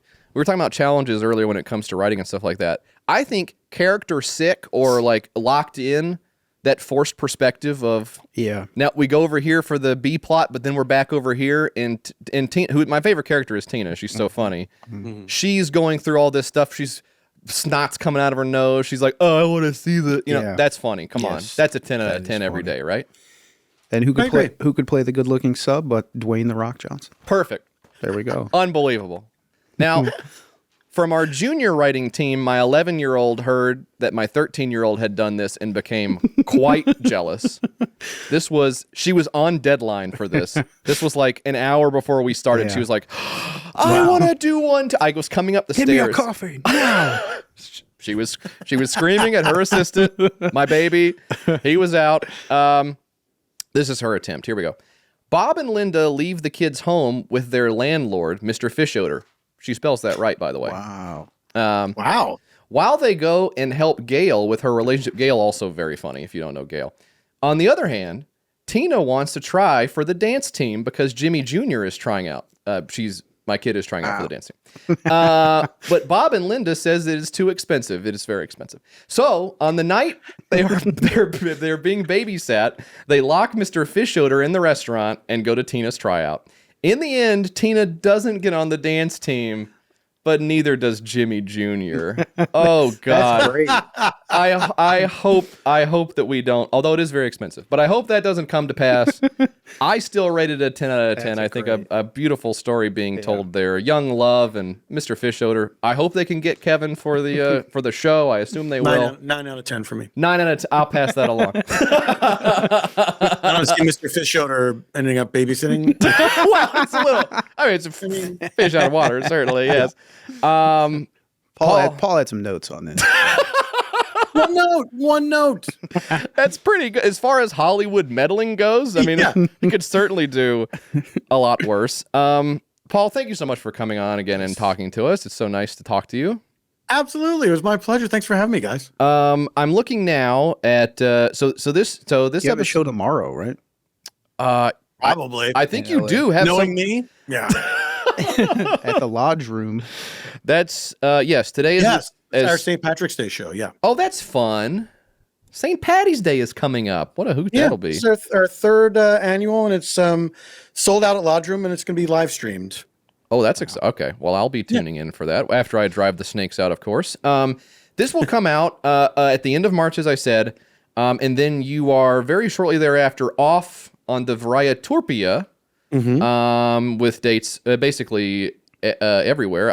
Iowa, Minnesota, Wisconsin, Illinois, Michigan, all the places you could possibly want to go, including the aforementioned Toronto and Vancouver. There you go. Our Canadian friends up north can go see Paul there at paulftompkins.com is where you can find more information on that. What else? I know there's more than that. Is there anything else you'd like to mention? Man, oh man. There's also a show that I've been a part of for years called the Thrilling Adventure Hour, which was a live stage show and then a podcast. That's a sort of parody of old time radio serials. And it's a really fun show. The writing is so good. And it's such a great, talented group of people that I've been doing this with for so long. And this will be our 20th anniversary of starting the show. So we're doing a little mini tour as well. We're going to Chicago, New York, London, and a few other places. But all that info is up there on my website. Incredible. And follow Paul on Blue Sky, no longer on the accursed Twitter platform. Correct. I think it's just your name, .bsky.social, right? Is that more? At PF Tompkins. Oh, he's got the full thing. Very good. Yes. There you go. Thrilling Adventure Hour is so funny. And I think I told you this before as well. 20 years is unbelievable, but also believable because I would listen to that and the Pod F Tompcast, all these things from so long ago. So it's really, really cool to be able to talk to you like this. Truly, one of my heroes, one of the heroes of the business. And as always, very funny and entertaining as well. So thank you for doing it. Thank you. You're beautiful boys. Thank you for having me. Thank you. And as for us, that's it for Farrarch. We've closed it out here with the bottom bun of the burger, meaning the burger is, of course, finished. I think we'll be... Eat it from the top. No, you make it first. Got to put cheese in under there. Sliding in with the cheese at the very last second, as we're wont to do. The end of Farrarch is here. I think Mike will be taking a few weeks off of planning anything because I was driving myself crazy with stress. So maybe the next few weeks on YKS Premium, let's just kick back, relax, and, let's talk about nutting and some of that other fun stuff we love to talk about. Maybe Rule 30. Mike, you were saying Rule 34? You might want to. Yeah, let's look up some of that right now. Okay, let's do that. Bye, everybody.